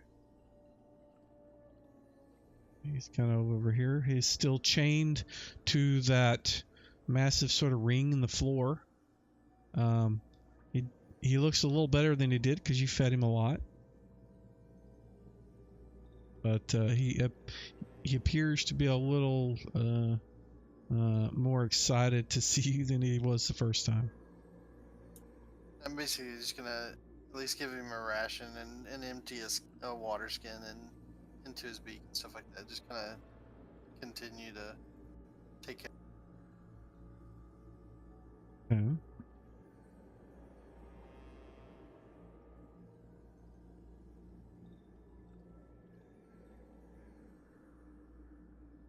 He takes it greedily. Seems okay. Seems to be happy. What do you want to do after that? I'll head back to the party. When you move to leave, he attempts to follow you, gets to the extent of the chain, and he is snapped back, and you kind of hear, I don't know what an owlbear would sound like when it's whining, but think of a puppy, but as an owlbear. I mean, that's kind of the sound it makes whenever he gets to about there. I'm gonna. Dude, you got a friend. Back. I'm gonna kind of holler back. Just be on your toes. Y'all just kind of hear me yell it from. And then I'm gonna, if I can, I want to try to take the longsword and break the chain. If there's a way to just release it, I'm gonna release it. Check and see if there's a lock. If it's locked on each one, we can certainly try to pick a lock. So I'll inspect how he's chained. Okay. It looks like he is bound to the chain by an iron collar that is indeed locked. There's some sort of locking mechanism on the collar that keeps him there. I'll call for. And Garton will come down there. And he will become visible before he gets down there. So let me remove that. Yeah, and I would tell you, make your presence known, move slow, and I'll see if I can essentially feed another ration and hold his beak, and then basically tell Garden, hey, if you can release this collar lock, I think we could let this guy go. So Garton will approach slowly. In fact, he'll pull part of a ration out and come towards him, offering it. Okay. He doesn't seem to. I mean, with Miramar there holding his beak and kind of comforting him, cooing at him. I don't know what you would sound like, talking to an owl, bear. But he seems to be fairly comfortable. I mean, he's aware. I mean, you can see his ears kind of twitching as you're making movements around him, but he's not, immediately yanking his head around and aggressively, making noises at you. And like I said, he'll offer some food first before he attempts to do the lock. Okay, so he is a large creature. How are you going to get to his neck? Because that's where the iron band is. I'll ask Miramar if he can somehow communicate to the bear to come down some. So I think what I'll do then is wrap my hand around the collar while I'm holding the beak and kind of kneel down as I'm kneeling, kind of pull a little bit, basically to try and kind of coax him down. You're luring him down with treats is what you're doing. Essentially, but also leading him by grabbing the collar and kind of putting some weight downward to kind of get him to understand. I want him to lower him. Okay. Let's see. Where are you?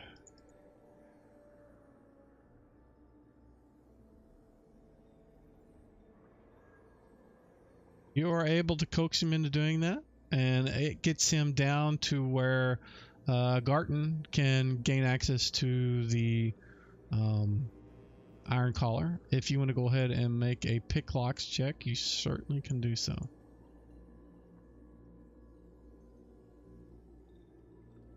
And the lock is kind of poor.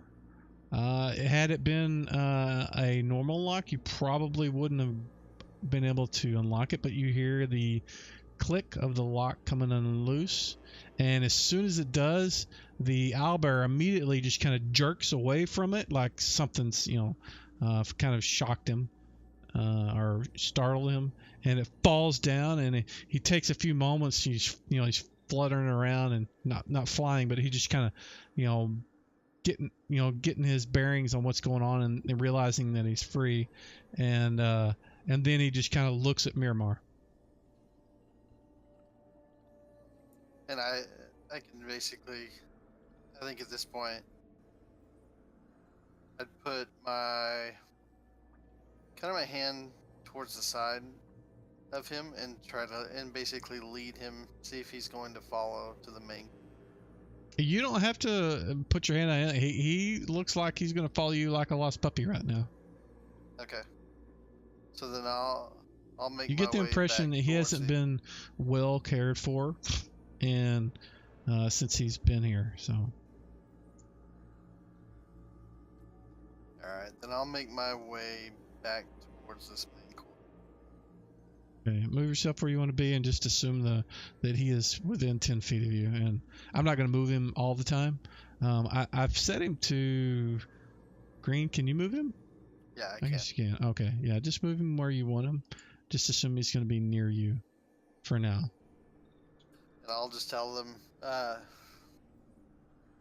don't worry. I think food and just a little company, and this guy's pretty good to go as they see us walking up together. Okay. All right. So, Wilson, real quick, can you just describe in that air room, the north and the west? The Were what? those doors? This room here. The doors to chimney? the west and east look doors to west, east, and south all look the same. The only one that looks different is the one to the north, and it looks like the that's doors. the ruined.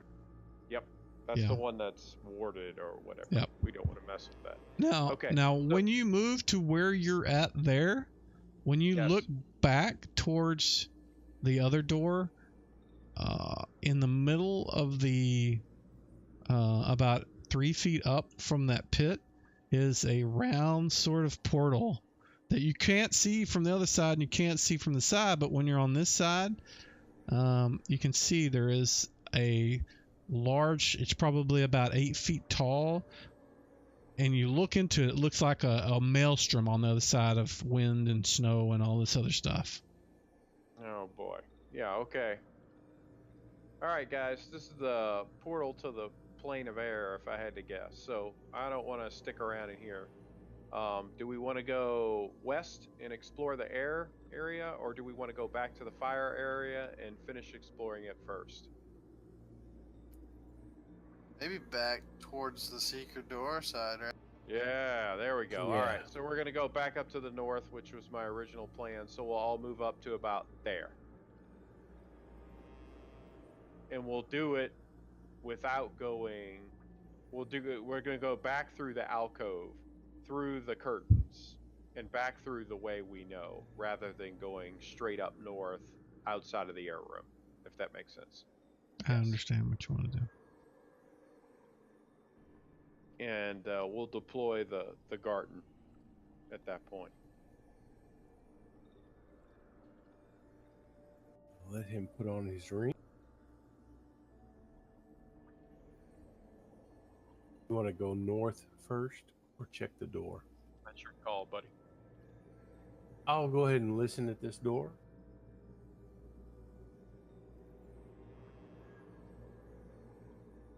Yeah, roll, please. There it is. It just took me a minute to find it in the list. I've had a little whiskey tonight. You hear the sounds of something snoring on the other side of that door. All right. Oh, yeah. Sounds like it's pretty big. Whatever it is. All right. So I pull out the glow stick and move back south so people can see where I'm at. Move back to there. Kind of motion for everybody to get over here. And I tell them quietly that there's something asleep on the other side of that door, and it sounded big.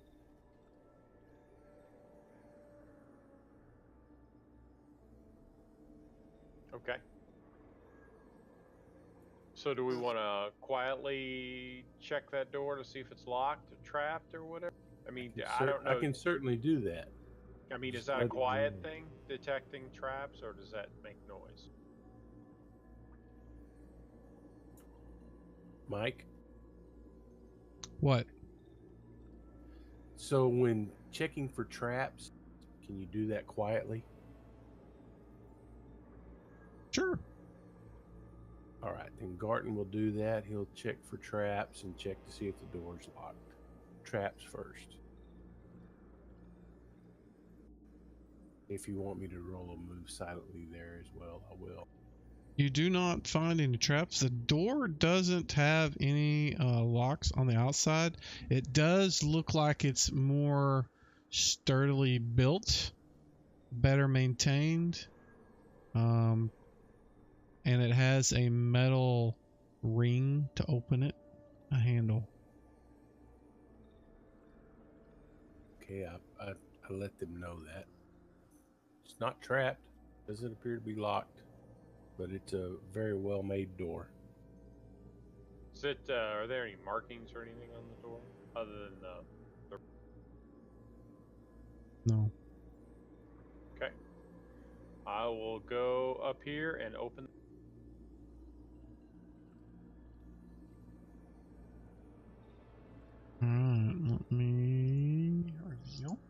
This is where you find out Garton failed his find traps roll.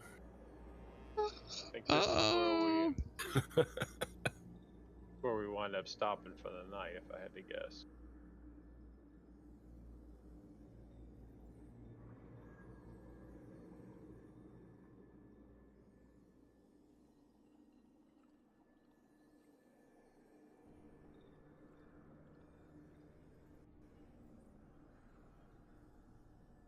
So, the first thing you notice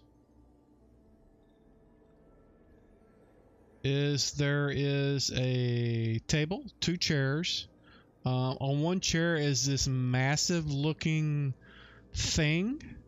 You immediately recognize it as an ogre. It's kind of sitting in the chair. Its head's kind of lolling back. It's and it's snoring really loud. On the other side, you see what looks like to be a bugbear. You guys have seen these before. His face and head is kind of laying on top of the table. In between them is this giant jug of something and 2, mugs. They seem to be kind of both kind of waking up. As you guys come, you open up the door. It creaks quite loudly. It makes a lot of noise. But they aren't immediately jumping up and moving to engage you guys, but they don't look like they're happy to see you. So if you would like, we can pause it there and wait till next week. Yeah, I definitely want to lodge my axe into the ogre as quick as humanly possible. Okay. We can. In fact, if you guys, no, let's wait till next week. I was going to say have you roll initiative now, but we'll wait till next week to have you guys roll initiative. We'll pause it right there because it's almost midnight. Let's do it. It's almost midnight. Oh, and I'll just turn to the owlbear and say, "Food." Eat them. Let me. I want to do XP real quick, please. Dude, an owlbear. Oh yeah, for all the stuff we killed tonight. Here's all the XP. We did a lot of checks and stuff, though. A lot of exploration. Oh yeah, we did. Stuff there. Just curious if I can subtly slide up to Mr. Owlbear and give him a little heat. I don't know if he's going to allow me to touch him.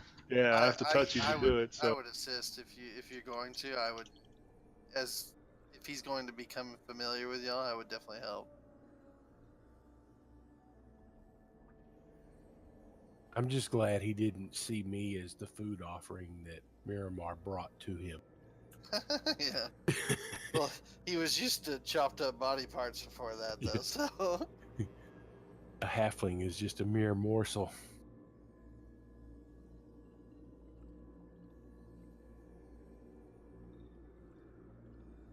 It won't be a ton, but that is the XP for this evening. You get stuff for doing various things. I will probably do individual awards while we're not playing. Okay. So we'll for now we'll call it there. So you know, Garton does need to go back to town at some point so that he can train. Oh, is it time? It's been time. gotcha. Anybody else, or is it just you? Probably just me, because I gained a level just during the last session, or enough experience for a level anyway. Well, everybody should go check anyway, just to see. I know I'm nowhere close. Yeah, I'm not near.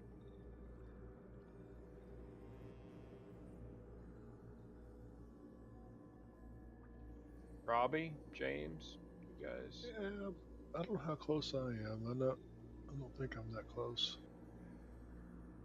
I'm not close either. Okay. Robbie, do you not have high wisdom? What is your wisdom? Yeah, my wisdom's 18. So you should have that there's a little tick box next to your XP.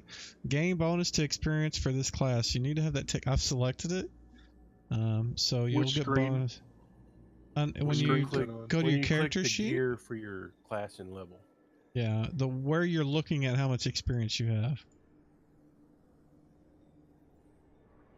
Yeah, mine was unticked. I had to retick it. Yeah, you have to do that because it doesn't do it automatically. It doesn't know. It's something you have to do manually. So once you apply XP now, it'll continue. It will add the bonus to whatever it is you've got. So everyone needs to do that if you have it. If you have the corrective, you need to make sure that you have it first. I don't know what rangers. There's like a prime requisite score. And rangers may not get it. I don't know.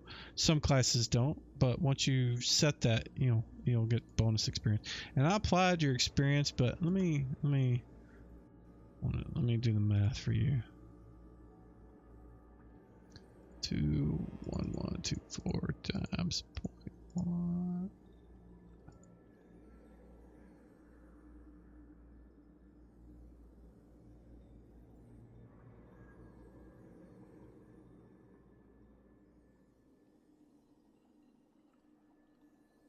So how do you tell what your class needs to get bonus experience? You had strength. Yeah.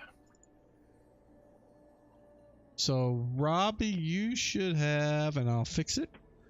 23236. That's your.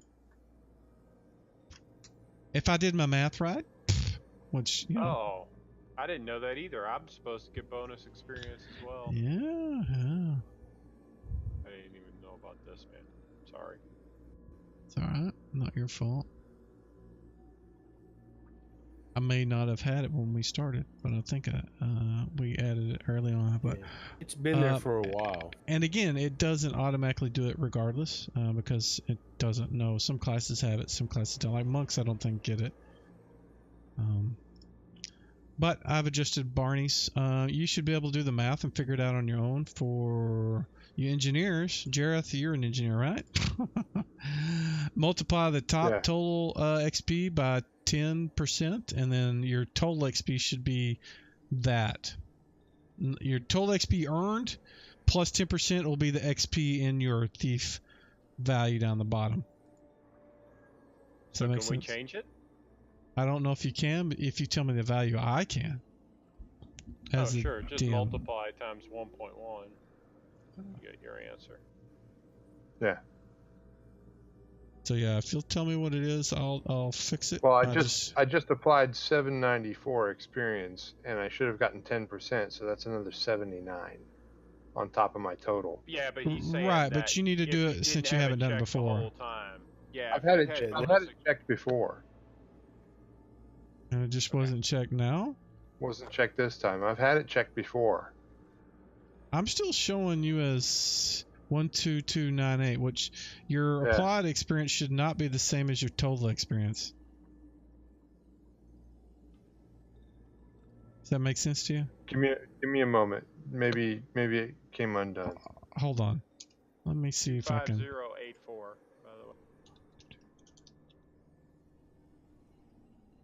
So the total would be 13,528.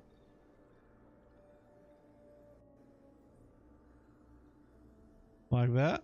Maybe I don't know. Is it showing on your side correctly? That's the total with the 10% bonus on top of 12,2. Yeah, that's the way it should be. 12,299. And what is yours, Charles? 25084. Yours is fixed. Yeah, 13,528. I thought I fixed yours. Is it not showing on your side? Yeah, mine's right. Okay. All right. So from here on out, you guys should be good. It's pretty easy. It's a little more complicated. Yeah, you can. It's a little more complicated when you're multi-class. Some class, like one class gets it, another one don't, and you got to split it. And fuck, it's. But you guys that are single class, it's pretty easy. Those of you guys are you can log out and get out of the game.